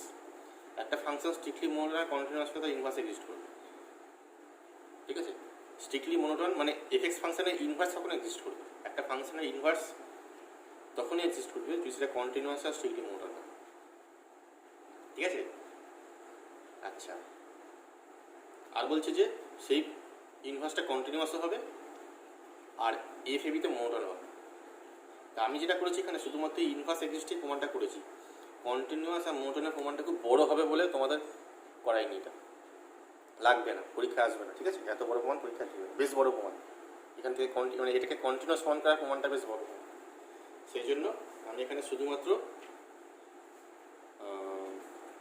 তোমার এফ ইনভার্স এক্সিস্ট প্রমাণটাই করেছি, ঠিক আছে?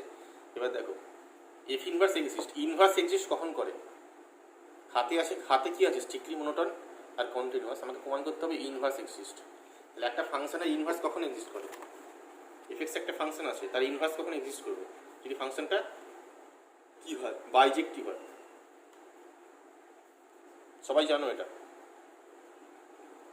ফাংশন যদি বাইজেক্টিভ হয় তখন তার ইনভার্স এক্সিস্ট করে। তাহলে আমার হাতে আছে কন্টিনিউটি আর মোনোটন, সেইটা কাজে লাগিয়ে আমি বাইজেক্টিভ প্রমাণ করতাম, মানে কি এটা 1-1 প্রমাণ করতাম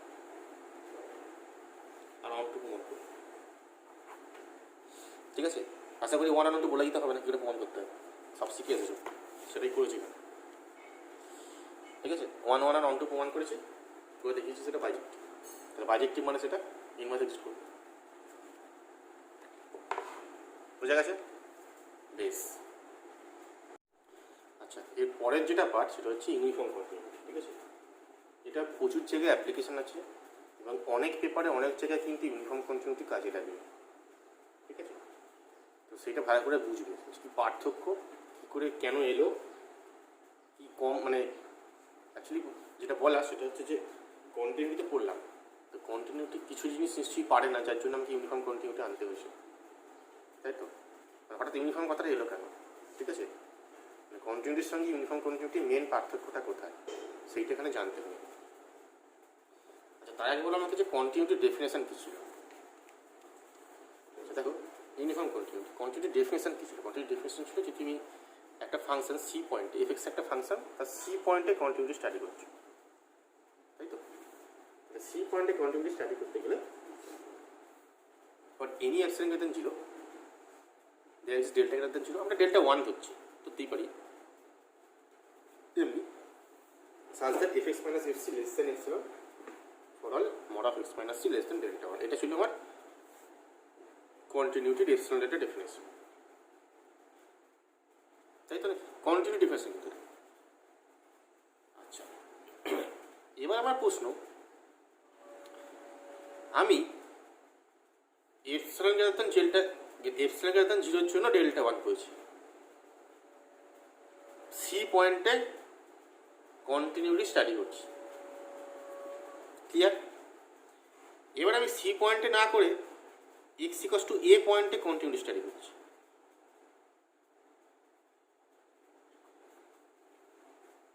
তাহলে ডেফিনেশন কি হবে?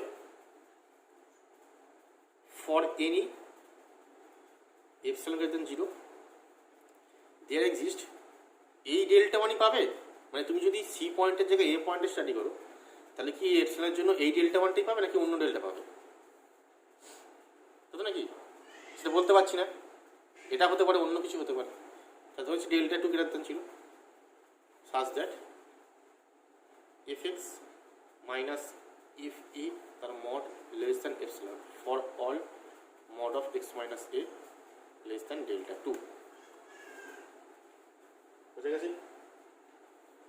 এইবার আর একটা পয়েন্টে করছি, অন্য পয়েন্টে, তাহলে এক্স ইকুয়ালস টু বি পয়েন্টে করছি, তাহলে সেক্ষেত্রে ফর এনি, মানে এই এপসিলন গ্রেটার দেন 0, যেই এপসিলনটা, আমি কিন্তু এপসিলনটা চেঞ্জ করছি না, এই এপসিলনটা যেখানে নিয়েছি এই এপসিলনটা এখানে নিয়েছি, এপসিলন কিন্তু চেঞ্জ হচ্ছে না। তাহলে আমি যদি বি পয়েন্টে করি তাহলে এই এপসিলনটার জন্য, এই এপসিলন যেটা নিয়েছো এই এপসিলন গ্রেটার দেন 0 জন্য তুমি কি এবার ডেল্টা 2 পাবে বা ডেল্টা 1 পাবে, অন্য কিছু পেতে পারো। তাহলে দেয়ার এক্সিস্ট কী হবে? ডেল্টা 3 গ্রেটার দেন 0 সাজ দ্যাট কী হবে? fx মাইনাস এফ বি তার mod less than epsilon for all mod of X minus B less than delta three. বোঝা গেছে? তার মানে আমার বক্তব্য কি? তার মানে বক্তব্য হচ্ছে তুমি যখন পয়েন্টটাকে চেঞ্জ করতো, তুমি এপসিলনটা ফিক্স করে দিয়েছো, এপসিলন ধরো কিছু একটা নিয়েছো, তাহলে এপসিলনটা 0.0005 এরকম নিয়েছো, তাহলে এই এপসিলনের জন্য সি পয়েন্টের তুমি ডেল্টা 1 পেয়েছো, এই এপসিলনের জন্য এ পয়েন্টে ডেল্টা 2 পেয়েছো কোয়ান্টিটি স্টাডি করতে গিয়ে, এই এপসিলনের জন্য বি পয়েন্টে ডেল্টা 3 পেয়েছো, তাই তো? আমার প্রশ্ন, এই তিনটে ডেল্টা কি সেম হতে পারে?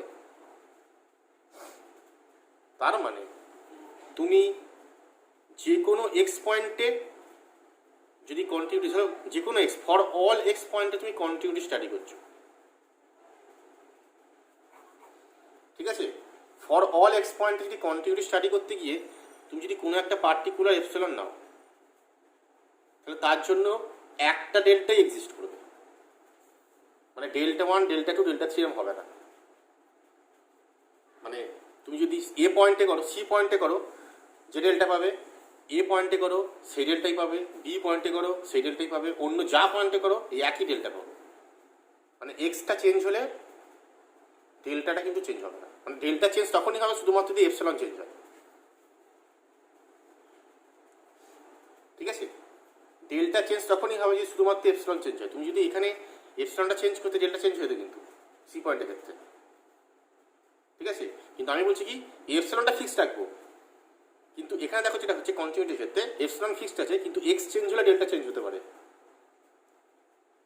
ঠিক আছে? তো আমার কোশ্চেন, এক্স চেঞ্জ করছি কিন্তু ডেল্টা চেঞ্জ হবে না, ডেল্টা কি থাকবে? এইরকম হতে পারে কি?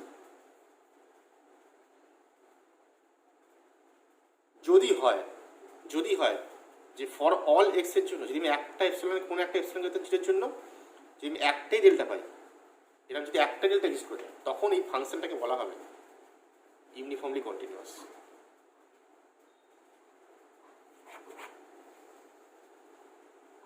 বোঝা গেছে মেন পার্থক্যটা? ঠিক আছে, তখন বলা হবে ফাংশনটা ইউনিফর্মলি কন্টিনিউয়াস। মানে তুমি কোনো একটা এপসিলন জিরোর জন্য ফর অল এক্স এর জন্য একটাই ডেল্টা পাবে, ঠিক আছে? এবার ডেফিনেশন দেখো কি লিখেছে, ভালো করে বুঝবে ডেফিনেশনটা। F x be a function define in I, then f x is said to be uniformly continuous in I if for any epsilon greater than 0 there is delta greater than 0। কোথাও কিন্তু x1 x2 বলিনি, মানে epsilon, এই ডেল্টাটা শুধুমাত্র এপসিলনের উপর dependent. তুমি যেমন epsilon নেবে তেমন ডেল্টা পেয়ে যাবে, কোনো x1 x2 চেঞ্জ হবে না, x1 x2 জন্য ডেল্টা ভ্যারি করবে না। সেজন্য লিখছি for any epsilon greater than 0 there is delta greater than 0 such that for all x1 x2, তুমি যাই নাও কি হবে যে fx1 মাইনাস fx2 এইটার মড লেস দ্যান এপসিলন হবে if mod of x1 minus x2 less than delta. এইটা লিখতে পারো, অথবা আমি যেটা নোটে লিখেছি এরকম লিখেছি x1 minus x2 mod less than delta, এখান থেকে ইমপ্লাই করবে একই লাইন দুটো, fx1 minus fx2 mod less than epsilon. কিন্তু তুমি যদি x1 x2 চেঞ্জ করো তাহলে কিন্তু ডেল্টা চেঞ্জ হবে না, ডেল্টা চেঞ্জ তখনই হবে যদি এপসিলন চেঞ্জ হয়। বোঝা গেছে? সেই জন্য আমি লিখেছি এপসিলন গ্রেটার 0 এর জন্য ডেল্টা পেয়ে গেছি, তারপর x1 x2 তুমি যাই চেঞ্জ করো, মানে এই শুধু এইটুকুর মধ্যে কিন্তু ডেল্টা ডিপেন্ডেন্ট, তারপরে এখানটা তুমি যাই x1 x2 নাও, ঠিক আছে? এই ডেল্টা কিন্তু চেঞ্জ হবে না। বোঝা গেছে? বেশ, এই হচ্ছে ইউনিফর্ম কন্টিনিউটি ডেফিনেশন লিখেছি। বেশ, এইবার প্রশ্ন হচ্ছে ইউনিফর্ম কন্টিনিউটি সাথে কন্টিনিউটির সম্পর্ক। ইউনিফর্ম কন্টিনিউটি হলে কন্টিনিউটি হবে, বা কন্টিনিউটি হলে ইউনিফর্ম কন্টিনিউটি হবে? এটা হচ্ছে কোশ্চেন। তার জন্য কি দুটো থিওরেম আসছে। প্রথম থিওরেম বলছে এফ এক্স একটা ফাংশন যদি কোনো একটা ইন্টারভেলে কোনো একটা ইন্টারভেল, সেটা কেমন ইন্টারভেল জানি না, ওপেন ক্লোজ যেমন খুশি হোক, ঠিক আছে, কোনো একটা ইন্টারভেলে যদি ইউনিফর্মলি কন্টিনিউয়াস হয় তার মানে সেটা ইমপ্লাই করবে কন্টিনিউয়াস। বুঝে গেল? একটা ফাংশন কোনো একটা পয়েন্টে মানে কোনো একটা ইন্টারভেলে, সেটা ওপেন ক্লোজ যাই হোক, যদি ইন্টারভেলে কন্টিনিউয়াস হয় তাহলে সেটা ইউনিফর্ম কন্টিনিউটি ইমপ্লাই করবে। সরি, ইউনিফর্ম কন্টিনিউটি হলে কন্টিনিউটি ইমপ্লাই করবে, সেটা যে এটা যেমনই হোক, একটা ফাংশন একটা ইন্টারভেলে ইউনিফর্ম কন্টিনিউয়াস মানে কন্টিনিউয়াস। এবার প্রশ্ন উল্টোটা হবে কিনা, কন্টিনিউটি হলে কি ইউনিফর্ম কন্টিনিউটি হবে? সেটা 2 নম্বর থিওরেম আছে, দেখবে, ঠিক আছে। কন্টিনিউটি থেকে ইউনিফর্ম কন্টিনিউটি তখনই হবে যদি এইটা ক্লোজ বাউন্ডেড হয়ে যায়, মানে কনভার্সটা, এই থিওরেমের কনভার্সটা 2 হবে যদি এই ইন্টারভেলটা ক্লোজড অ্যান্ড বাউন্ডেড হয়। এটা ক্লোজড অ্যান্ড বাউন্ডেড। বোঝা গেল? এই সামান্য পার্থক্য আছে থিওরেম দুটোর মধ্যে। দুটো থিওরেমে প্রমাণও করেছি, পরীক্ষাতেও আছে। দেখো এবার কি লিখছি। এফ(x) is uniformly continuous in I, তাহলে বলছে দেন কন্টিনিউয়াস হবে, ঠিক আছে। প্রমাণটা এই ডেফিনেশন থেকেই গেছে, একদম খুব সহজ প্রমাণ, বুঝতে পারবে, কোনো অসুবিধা নেই। তারপরে দেখো এফ(x)টা কন্টিনিউয়াস করছি ক্লোজ ইন্টারভেলে, ঠিক আছে। যদি ক্লোজ ইন্টারভেলে কন্টিনিউয়াস হয় তখন বলবো সেটা ইউনিফর্মলি কন্টিনিউয়াস হবে, ঠিক আছে। এক্ষেত্রে কন্ট্রাডিকশনে প্রমাণ করা হয়েছে, ধরে নিচ্ছি ইউনিফর্ম কন্টিনিউয়াস নয়, ঠিক আছে, ধরে নিচ্ছি ইউনিফর্ম কন্টিনিউয়াস নয়, দিয়ে প্রমাণ করবো যেটা কন্ট্রাডিক্ট করছে, ঠিক আছে। তো দেখো প্রমাণটা করেছি এখানে, ওই ইন পার্টিকুলারের প্রমাণ, একই রকম প্রমাণ আগেরটার মতোই, মানে দুটো সিকোয়েন্সিয়াল ক্রাইটেরিয়া দিয়ে প্রমাণটা করতে হয়েছে। দুটো সিকোয়েন্স করতে করে ওই সিকোয়েন্সটা দেখবে মানে কন্ট্রাডিক্ট করে যাচ্ছে, দুটো লিমিট এক হচ্ছে না। মানে এক্সেন এরকম যেটা হবে যে এক্সেনের লিমিট, এক্সএন কে লিমিট যা হবে আর ওয়াইএন কে লিমিট তাই হবে। এক্সএন কেতে যাচ্ছে, ওয়াইএন কেতে যাচ্ছে, কিন্তু দেখি তুমি যদি এফ করো তার, তো এফ অফ দুটোই তো এফ অফ এতে যেতে হওয়ার কথা, সেটা হচ্ছে না, এরকম হবে। এটা এতে গেছে, এক্সএন এতে গেছে, এফ এক্সএন এতে গেছে, এই এক্সএন কে এতে গেছে, ওয়াইএন কে এতে গেছে, তাহলে তোমার F XN K F YN K F এতে যেতে হবে, কিন্তু সেটা দেখে যাচ্ছে না, সেটা এখানে করা হয়েছে, বুঝে গেছে? বেশ, তো এইটা হচ্ছে এই দুটো প্রমাণ, এই দুটো প্রমাণ দেখবে। আচ্ছা, এইবার যেটা মেইন কাজ সেইটা হচ্ছে যে, এই হচ্ছে আমার ডেফিনেশনে থেকে দুটো থিওরেম গেল। আচ্ছা, এইবার যেটা কাজ সেইটা হচ্ছে যে পার্থক্য কি দুটোর মধ্যে, মানে কন্টিনিউটি আর ইউনিফর্ম কন্টিনিউটি পড়তে গিয়ে মানে কন্টিনিউটি থেকে কি চেঞ্জ হবে, মানে কি পার্থক্যের জন্য আমাকে ইউনিফর্ম কন্টিনিউটি আনতে হচ্ছে, ঠিক আছে। মানে কন্টিনিউটি কি এমন কাজ পারছে না যেটার জন্য ইউনিফর্ম কন্টিনিউটিটা আসছে, ঠিক আছে। তার জন্য একটা থিওরেম আছে, এইটা ভেরি ভেরি ইম্পর্টেন্ট থিওরেম।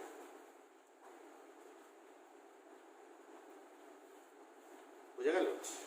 সেইটা হচ্ছে যে বলছে তুমি যদি একটা কন্টিনিউ একটা সেট থেকে ধরো এফ ফ্রম আর, ধরো এস থেকে আর একটা কন্টিনিউয়াস ফাংশন ডিফাইন করলে, ঠিক আছে। তাহলে কন্টিনিউয়াস ফাংশন যদি ডিফাইন করো, মানে এটা ধরো সেট এস, এটা ধরো আর, তাহলে এখান থেকে এখানে কন্টিনিউয়াস ফাংশন ডিফাইন আছে, তো এই তো এক্স থেকে আরে কন্টিনিউয়াস ফাংশন ডিফাইন আছে, এফটা হচ্ছে কন্টিনিউয়াস। তাহলে বলছি যদি কন্টিনিউয়াস ফাংশন ডিফাইন থাকে তাহলে এস থেকে যত এসের প্রপার্টি যা হবে, মানে ধরো এস থেকে তুমি একটা সিকোয়েন্স নিলে এক্সের, যেটা এসের মেম্বার, ঠিক আছে। এসের কোনো এলিমেন্ট বা এসের কোনো সিকোয়েন্স বা এসের কোনো সাবসেট যে প্রপার্টিটা হোল্ড করবে, তার এফ ইমেজগুলো এখানে গিয়ে সেম প্রপার্টি হোল্ড করবে। মানে আমি বলতে চাইছি একটা সিকোয়েন্স যদি এক্সেনে কনভার্জেন্ট, এক্সেন একটা সিকোয়েন্স যদি এসে কনভার্জেন্ট হয়, সিকোয়েন্স এক্সেন সব এসের মেম্বার, সেটা যদি কনভার্জেন্ট হয় তাহলে তার এফ এক্সেনটাও এখানে গিয়ে কনভার্জেন্ট হবে। এখানে যদি তুমি ওপেন সেট নাও সেটা এখানে গিয়ে ওপেন হবে, ক্লোজ সেটটা ক্লোজ হবে, এগুলো সব কিছু হয় কিন্তু, ঠিক আছে। এগুলো পরে পড়বে আস্তে আস্তে, এগুলো আমার এখন সিলেবাসে নেই, পরে আসবে আস্তে আস্তে। মানে একটা সেট থেকে সেটা কন্টিনিউয়াস ফাংশন ডিফাইন করা আছে, মানে সব কটা প্রপার্টি হোল্ড করে, সব প্রপার্টি সব এফ মানে এফ ইমেজগুলো যে কোনো জিনিসের F image same property hold করবে, প্রপার্টিগুলো চেঞ্জ হবে না। বুঝতে পারলে কি বলছি? সেটা তুমি যাই নাও, সিকোয়েন্স নাও, সেট নাও, যাই নাও, তার এফ ইমেজগুলো এদিকে কি একই প্রপার্টি হোল্ড করবে। শুধু একটা জিনিস পারবে না, শুধু একটা জিনিস কন্টিনিউটি পারে না, সেটা হচ্ছে তুমি যদি এই এস থেকে একটা কচি সিকোয়েন্স নাও, এস থেকে একটা কচি সিকোয়েন্স নাও, সেইটা তার যদি কচি সিকোয়েন্স ধরো এক্সেন নিলে, একটা কচি সিকোয়েন্স এক্সেন নিলে, তার যখন তুমি এফ ইমেজ করবে, এই কচি সিকোয়েন্সটার এফ ইমেজ, তাহলে সেইটা আরেতে গিয়ে এখানে গিয়ে কচি হবে কি হবে না, হবে কি হবে না সেটা কিন্তু কন্টিনিউটি বলতে পারে না, একটা জিনিস খালি পারে না। মানে এখানে একটা কচি সিকোয়েন্স কনভার্জেন্টে যাবে, সব কিছু হবে, কিন্তু কচি সিকোয়েন্স এখানে গিয়ে কচিতে যাবে কিনা সেইটা বলতে পারবে না, সেটা কন্টিনিউটি বলতে পারে না। বোঝা গেছে কি বললাম? তো তার জন্যই আমাদের ইউনিফর্ম কন্টিনিউটি পড়তে হয়। ঠিক আছে, তার মানে তোমাকে যদি এইখানে একটা কচি সিকোয়েন্স নাও, সেইটা এখানে গিয়ে যদি কচি সিকোয়েন্স হবে কিনা সেটা তোমাকে কন্টিনিউটি দিয়ে তুমি প্রুফ করতে পারবে না। ঠিক আছে, তার মানেই বলতে হবে যে যদি আমাকে এখানে একটা সিকোয়েন্স কচি থাকে আর এফটা যদি ইউনিফর্মলি কন্টিনিউয়াস থাকে, তাহলেই আমি বলতে পারবো তার এফ এক্সেনটা এখানে গিয়ে কচি হবে। পরিষ্কার হয়েছে কি বললাম? পার্থক্যটা কি? ঠিক আছে, সেই জন্য থিওরেমটা এরকম আছে যে এফ ফ্রম আই থেকে আর ইউনিফর্মলি কন্টিনিউয়াস, আর এক্সেন যে কচি ইন আই। ঠিক আছে, এক্সেনটা কচি ইন আই, তাহলে বলছে তার এফ এক্সেনটাও আর এতে গিয়ে কচি হবে। দেখো স্টেটমেন্টটা পড়ে গেছে, লেট এফ ফ্রম আই থেকে R be uniformly continuous in I, তাহলে বলছে then for every Cauchy sequence x n in I f x n also Cauchy sequence in R. বোঝা গেছে? তুমি যদি আই থেকে কোনো কচি সিকোয়েন্স নাও, তার এফ এক্সেনটাও আর এতে গিয়ে কচি সিকোয়েন্স হবে, মানে কচি সিকোয়েন্সে যাবে। পরিষ্কার? এবার প্রুফ করছি। প্রুফটা খুবই সহজ প্রমাণ। আমার হাতে আছে এক্সেনটা কচি, তারপর করবো এফ এক্সেনটা কচি, তাই এফ এক্সেন আচ্ছা ইউনিফর্মলি কন্টিনিউয়াস হাতে আছে, তার ডেফিনেশন লিখেছি, যেটা আগে লিখলাম, একদম ডেফিনেশন লিখেছি, x1 minus x2 less than delta imply fx1 less than fx2, fx1 minus fx2 less than epsilon। আচ্ছা এবার দেখো এক্সেনটা তো কচি, তাহলে এক্সেনটা কচি মানে কি বলতে পারি যে এই এক্সেন মানে xm minus xn less than delta হবে, মানে এই ডেল্টা গ্রেটার দেন চলছিল লেস দেন ডেল্টা হবে for all m comma n greater than k। সিকোয়েন্সের প্রপার্টি এটা তোমরা পড়েছো, তাই তো? এবার এইটা 1 নম্বরটা 2 নম্বর, তাহলে কি বলতে পারি, এই এপসিলনের জন্য ডেল্টা পেয়েছি, আবার এই ডেল্টার জন্য কে পেয়েছি, তাহলে এপসিলনের জন্য কে পাবো? ঠিক আছে, তাহলে এপসিলনের জন্য কে পাবো, দেখো তাই লিখেছি। তাহলে এইটা আমার 1 নম্বরটা 2 নম্বর, আর 3 নম্বর। 3 নম্বরে এমএনটাকে ফিক্স করা হয়েছে এইখানে। ঠিক আছে, সেজন্য দেখো from 2 and 3 implies যে for any epsilon greater than 0 there is k belongs to n such that f of xn minus f of xn এটা less than epsilon for all m comma n greater than k। তার মানে এটা কি, এটা f xn এর কচি definition, তাই তো? সেই জন্য f xnটা কচি হয়ে গেল। বোঝা গেছে? কচি সিকোয়েন্স এটা কিন্তু খুব পরীক্ষায় আসে, ভালো করে দেখবো। আচ্ছা এইবার যেটা বলার প্রবলেম টাইপের আমার দুটো জিনিস বলার আছে। 1 নম্বর আছে তোমাকে একটা ফাংশন দিয়ে দিল, বললো যে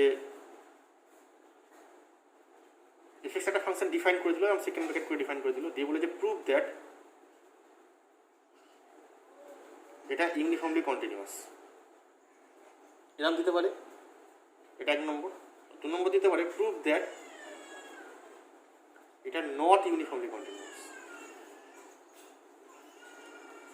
ঠিক আছে, এই যদি এরকম অঙ্ক থেকে থাকে কি করে করবে? যদি ইউনিফর্মলি কন্টিনিউয়াস প্রমাণ থাকে তাহলে বাই ডেফিনেশন যেমন এপসিলন ডেল্টা দিয়ে প্রমাণ করেছো সেইভাবে করতে হবে। ঠিক আছে, আমি করেছি দেখিয়ে দিচ্ছি, এপসিলন ডেল্টা ডেফিনেশন দিয়ে করতে হবে। আর যদি ইউনিফর্ম কন্টিনিউটি নয় প্রমাণ করতে চাও, তাহলে এই থিওরেম দিয়ে প্রমাণ করতে হবে। মানে নট ইউনিফর্ম কন্টিনিউটি মানে কি, আমি একটা কচি সিকোয়েন্স নেব, দিয়ে দেখাবো সেটা কচিতে যাচ্ছে না, এটা কচি নেব, তার এফএক্সেন্টে দেখাবো কচি নয়। মানে কাউন্ট এক্সাম্পল নেবো, এমন একটা সিকোয়েন্স আছে যার তুমি এক্সেন্টটা কচি কিন্তু এফএক্সেন্টটা কচি নয়, তার মানে সেটা বলতে পারবো কন্টিনিউয়াস নয়, ইউনিফর্মলি কন্টিনিউয়াস নয়। ঠিক আছে, কারণ থিওরেম কি বলছে, থিওরেম বলছে ইউনিফর্মলি কন্টিনিউয়াস হতে গেলে, ইউনিফর্মলি কন্টিনিউয়াস হলে সব কচি সিকোয়েন্স কচিতে যাবে। তাহলে কাউন্টার কি হবে, কাউন্টার মানে আমি দেয়ার এক্সিস্ট কচি সিকোয়েন্স যেইটা কচিতে যাচ্ছে না, তাই তো নাকি, তাহলে সেইটাই নট ইউনিফর্মলি কন্টিনিউয়াস। ঠিক আছে, মানে ইউনিফর্মলি কন্টিনিউয়াস কি বলছে, ইউনিফর্মলি কন্টিনিউয়াস ইমপ্লাই করছে কচিটা কচিতে যাবে, এটা ফরল কচিটা, ফরল কচি কচি সিকোয়েন্সে যাবে। তাহলে নট মানে কি হবে, তাহলে দেয়ার এক্সিস্ট একটা সিকোয়েন্স পাবো এক্সেন যেইটা কচিতে, যেটা কচি কিন্তু সেটা যাচ্ছে না কচিতে, তাহলে এখান থেকে কি বলতে পারবো যে এটা নট ইউনিফর্মলি কন্টিনিউয়াস। পুরোনো জিনিস তোমরা যেটা শিখেছো, বুঝে গেছে? তো এই হচ্ছে কাজ, এই দুটো কাজ আমাদেরকে শিখতে হবে। যদি হয় এইরকমভাবে প্রমাণ করবো, আর যদি না হয় এইভাবে কচি দিয়ে এক্সাম্পল দেখাবো। তো দেখো সেরকম অঙ্ক আমি এবার করেছি, কিছু অঙ্ক কাজ দিয়েছি, সব করে দেওয়া আছে নোটে যদিও, পরীক্ষা রেডি করেই যাবে এগুলো।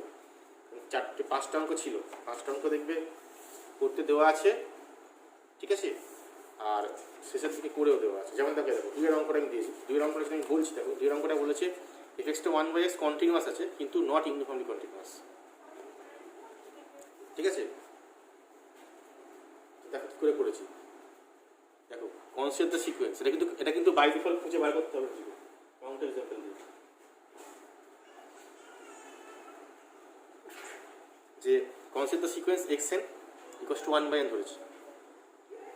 ঠিক আছে, তাহলে 1/nটা 0 থেকে 1 ওপেন ইন্টারভ্যালে কচি, সবাই জানো। তাহলে এফএক্সএন কত হবে, এফএক্সএনটা n হবে, কারণ ফাংশনটা 1/x ছিল। ঠিক আছে, ফাংশনটা কিন্তু এখানে 1/x আছে, 1/x আছে, তাহলে এফ অফ 1/n করলে কত হবে, n হয়ে যাবে। এবার দেখো 1/n যদি করি, তুমি এফ অফ n কখনো কচি হবে, এই সিকোয়েন্সটা কচি নয়, তো ডাইভার্জেন্ট সিকোয়েন্স, কচি কোনো প্রশ্ন নেই। তাহলে বলতে পারছি কি একটা সিকোয়েন্স পেলাম যার এফ করলে কচি পাচ্ছি, ঠিক আছে, তার মানে এটা ইউনিফর্মলি কন্টিনিউয়াস নয়। ঠিক আছে, আর কন্টিনিউয়াস প্রমাণ তো আগে শিখিয়েছি, বহুবার শিখিয়েছি। এখানে যেমন তোমার যেমন করতে হবে 0 পয়েন্টে আর 1 পয়েন্টে চেক করতে হবে, আর মাঝের সব পয়েন্টে ক্লিয়ারলি কন্টিনিউয়াস। ঠিক আছে, যেভাবে ডেফিনেশনটাই করেছিলাম, right hand limit left hand limit করে সেভাবে করতে হবে, হয়েছে? আচ্ছা, তারপর থেকে 4-এর একটা অঙ্ক আছে, x² ইউনিফর্মলি কন্টিনিউয়াস। ঠিক আছে, এইটা প্রমাণ করতে দিয়েছিল, প্রমাণটা করেছি, দেখুন প্রমাণটা করতে গিয়ে দেখো x² ধরেছি, x² হতে যেটা করা হয়েছে যে দুটো পয়েন্ট নিয়েছি, বাট সব অঙ্ক কিন্তু এইভাবেই যাবে, ইউনিফর্ম কন্টিনিউয়াস প্রমাণ করতে এরকম যাবে। দেখো দুটো পয়েন্ট নিয়ে f(x1 - f(x2) করেছি, যেভাবে তোমরা ডেফিনেশন করেছো, এপসিলন এটা ডেফিনেশন দিয়ে লিমিটের প্রমাণগুলো করেছো, ঠিক আছে, ঠিক একইভাবে কিন্তু এই প্রমাণগুলোই যাবে। ঠিক আছে, তো f(x1 - f(x2) করেছি, করে দেখো এইটা পেয়েছি। ঠিক আছে, মানে এখানে ফর অল, এখানে যে x1 x2 নিয়েছি বি থেকে, এটা কোনো ফিক্সড নয়, এটা আরবিটারি x1 x2। তাই দেখো আমি যদি এপসিলন 0 ধরি, ডেল্টাটা ε/2b ধরলে কিন্তু সব x1 x2-র জন্য এই কন্ডিশনটা কল করছে। তুমি দেখো যদি এখানে x1 x2 চেঞ্জ করো, ভালো করে লক্ষ্য করো, তুমি যদি x1 x2 চেঞ্জ করো, তাহলে দেখো ডেল্টাটা কিন্তু ε/2b আসবে, আমার এইখানে যা এসছে, কারণ এইটা লেস দেন এপসিলন মানে এইটা লেস দেন এপসিলন, আর এইটা লেস দেন এপসিলন মানে কত, x1 - x2 less than ε/2b, তাই তো? দেখো x1 চেঞ্জ করো, সে ε/2b আসবে, কারণ এটা x1 x2 আরবিটারি নেওয়া আছে, তাহলে বলতে পারি ইউনিফর্মলি কন্টিনিউয়াস। বোঝা গেছে? পরের অঙ্কটা একটু করে দিয়েছি, যেটা নট ইউনিফর্মলি ছিল, সেক্ষেত্রে একটা কচা সিকোয়েন্স নেওয়া আছে। এই কচা সিকোয়েন্স চুজটা কিন্তু নিজের ওপর, নিজেকে বুঝতে হবে কী সিকোয়েন্স চুজ করলে, কোন কচা সিকোয়েন্স চুজ করলে এইটা ডাইভার্জেন্ট হয়ে যাচ্ছে বা কচিতে যাচ্ছে না। বোঝা গেছে? আচ্ছা, আর একই অঙ্কটা দেখবে নিজেরা, একই অঙ্কটা আমি করেছি, এখানে একটা অঙ্ক ছিল, মানে ওই তোমাদের এখানে একটা একের অঙ্ক ছিল, একের 5টা অঙ্ক ছিল, তো 5টা অঙ্কের মধ্যে একের অঙ্কটা একটু বড় অঙ্ক।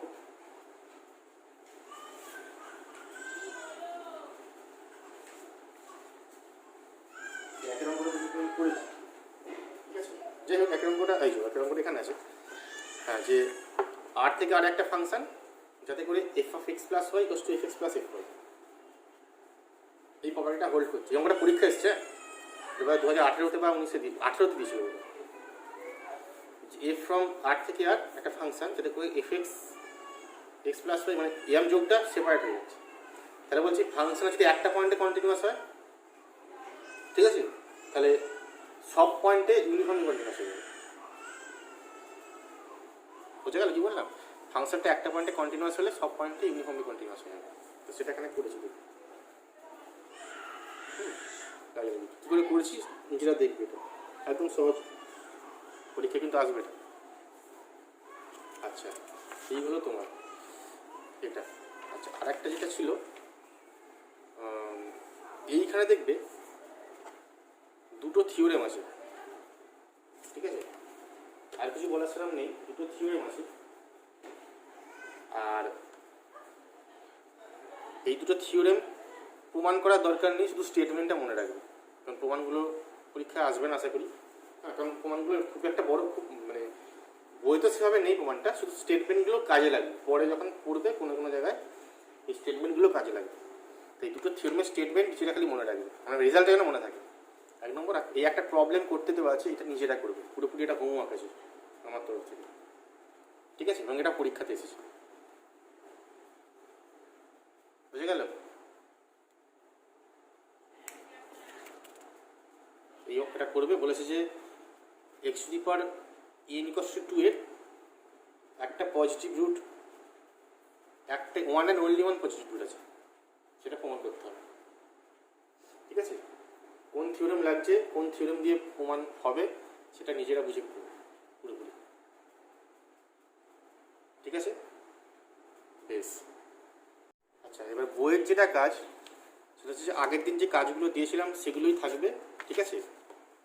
তার মধ্যে দেখবে আমি 9 অঙ্কটা নোটে দিয়েছি করতে, 8 অঙ্কটা করে দিয়েছি, আর বাকি যেগুলো কাজ ছিল মানে 4, 5, 6, 7 যেগুলো নিজেরা বাড়িতে করবে এবার, ঠিক আছে। অঙ্কগুলো খাতায় করে দেওয়া আছে, আমার নোটে করে দেওয়া আছে, এবার নিজেরা বুঝবে, আশা করি এবার বুঝতে পারবে, কারণ ডিসকাশন করে দিয়েছি বাকি থিওরেমগুলো, সবই মোটামুটি হয়ে গেছে। আর তার মধ্যে একটা জিনিস খালি একটুখানি বলার, তোমাদের এখানে সবকটাই বলে দিয়েছি প্রায়। এই বি পার্টের দেখো, বি পার্টের 1 বলা আছে, ঠিক আছে, বি পার্টের 5 বলা আছে, ঠিক আছে। 5এরটা ফিক্সড পয়েন্ট থিওরেমের অ্যাপ্লিকেশান, এটা দেখবে। আর এই 7-এর যে পার্টটা, 7-এর সিটা আমাকে অনেকে জিজ্ঞেস করছিল, 7-এর এবিটা পেরে যাবে, তো সি পার্টটা মানে অনেকে পারেনি, আমাকে একদিন বলছিল সি পার্টটা কী করে করতে হবে। সি পার্টটা একটুখানি আমি বলে দিই জাস্ট, এখানে তো বলেছে সি পার্টের কাজটা হচ্ছে এরকম, আমি সি পার্টটা জাস্ট একটুখানি এক্সপ্লেন করে দিচ্ছি। সেটা বলছে যে ফাংশানটা দেওয়া আছে, আর বলেছে যে আমাদের মানে বোলজারস থিওরেমের কাজটা একটু করতে বলেছে। কীরকম দেখো, আমি একটুখানি বলে দিই। ফাংশনটা তো আছে, যদি পারবে করতে, অসুবিধা কিছু হবে না। এফএক্স ফাংশনটা ডিফাইন আছে, কিছু একটা ডিফাইন আছে, তাহলে বলেছে এটা সিএ পার্টটাতে প্রমাণ করতে দিয়েছে, বলছে f A into f of pi by 2 এইটা লেস দেন 0, ঠিক আছে। কিন্তু এবার বোলজারস থিওরেম কি বলছে, যদি একটা ফাংশন এখানে কন্টিনিউয়াস হয় আর এইটা লেস দেন 0 হয়, তাহলে বলছে যে একটা সি আমি পাবো ওপেন থেকে, যাতে করে কত হবে, এফসিটা 0 হবে। এই তো ছিল আমাদের থিওরেম, বোলজারস থিওরেম। কিন্তু এরা বলছে এইটা ঘটছে, ফাংশন নিয়ে কিছু বলেনি, ফাংশন ডিফাইন করে দিচ্ছি জাস্ট, এইটা ঘটছে মানে এফ এ ইন্টু মানে f 0 into f of pi by 2 less than 0 হচ্ছে, কিন্তু এমন কোনো সি আমি পাচ্ছি না এখান থেকে যাতে করে এফসিটা 0 হচ্ছে, এটা ঘটছে না। এইটা হচ্ছে কিন্তু এইটা ঘটছে না, প্রমাণ করতে হবে। তার মানে এই ঘটনাটা ঘটছে, এইটা ঘটছে না, তার মানে কি অবশ্যই এটা কন্টিনিউটি প্রপার্টি নেই, মানে কন্টিনিউটি ব্রেক করা আছে, তাই না? না তারা ঘটতো কন্টিনিউয়াসের সঙ্গে যদি এইটা ঘটে তাহলে তো অবশ্যই এটা ঘটবে, আমরা জানি থিওরেম, বোঝানোর থিওরেম তাই বলছে। তাহলে এইটা ঘটছে কিন্তু কিন্তু এইটা ঘটছে না, তার মানে অবশ্যই কন্টিনিউটি নেই, বুঝে গেছে? এইটাই করতে দিয়েছে। এবার তুমি স্টেটমেন্টটা পড়ো কি দিয়েছে, দেখো ভালো করে বলছি, explain why this function does not vanish anywhere in 0 থেকে π/2। তার মানে কি কোথাও জিরো হচ্ছে না, although f0 and f π/2 are same sign, a different sign. তার মানে কি গুণ করলে তুমি <0 পাবে, কিন্তু এটা ভ্যানিশ হচ্ছে না, কোথাও 0 থেকে π/2 তে কোথাও ভ্যানিশ হচ্ছে না, তাই না? তার মানে কি, তার মানে ডিসকন্টিনিউটি আছে। এবার দেখুন করেছে ওখানে, করতে গিয়ে দেখো ছবিটা এঁকেছে, ঠিক আছে? ছবিটা দেখো কীরকম এসেছে 0 থেকে π/2 যে দেওয়া ছিল, যা দেওয়া ছিল 0 থেকে π/2 লেস দেন 0, কিন্তু x 0 থেকে π/2 হয়, তাহলে এফএক্সটা এরকম হবে, ঠিক আছে? এবার দেখো ফাংশনটা ড্র করেছি, ড্র করতে গিয়ে দেখো এই 0 থেকে π/2 দেখো ডিসকন্টিনিউটি হয়ে গেছে, মানে এখান থেকে ব্রেক করে এখানে এসছে, তার মানে নিশ্চয়ই কোথাও, এবার 0 হতে গেলে এফএক্স 0 হতে গেলে ভ্যানিশ হতে গেলে কী হতে হবে, এখান থেকে কাট করতে হবে, মানে এরকম কিছু ঠেকে যেতে হবে, তবে তোমার তবে তো 0 পাবে তুমি, তাই না? কিন্তু এখন ছবি এঁকে দেখেছি যে ফাংশনটা কোনো পয়েন্টে কাট করছে না, তার মানে বলতে পারি এটা কোনো পয়েন্টে ভ্যানিশ করবে না, সেই জন্য লিখেছি দেখো FX does not vanish at 0 থেকে π/2। কেন? যে 1 পয়েন্টে ডিসকন্টিনিউটি আছে, বুঝা গেছে? 1 পয়েন্টে ডিসকন্টিনিউটি তুমি প্রমাণ করে দেবে, 1 পয়েন্টে ডিসকন্টিনিউয়াস, সেটা যদি আমি বলে দিই এখানে প্রুভ ইট লিখে দিতে পারো,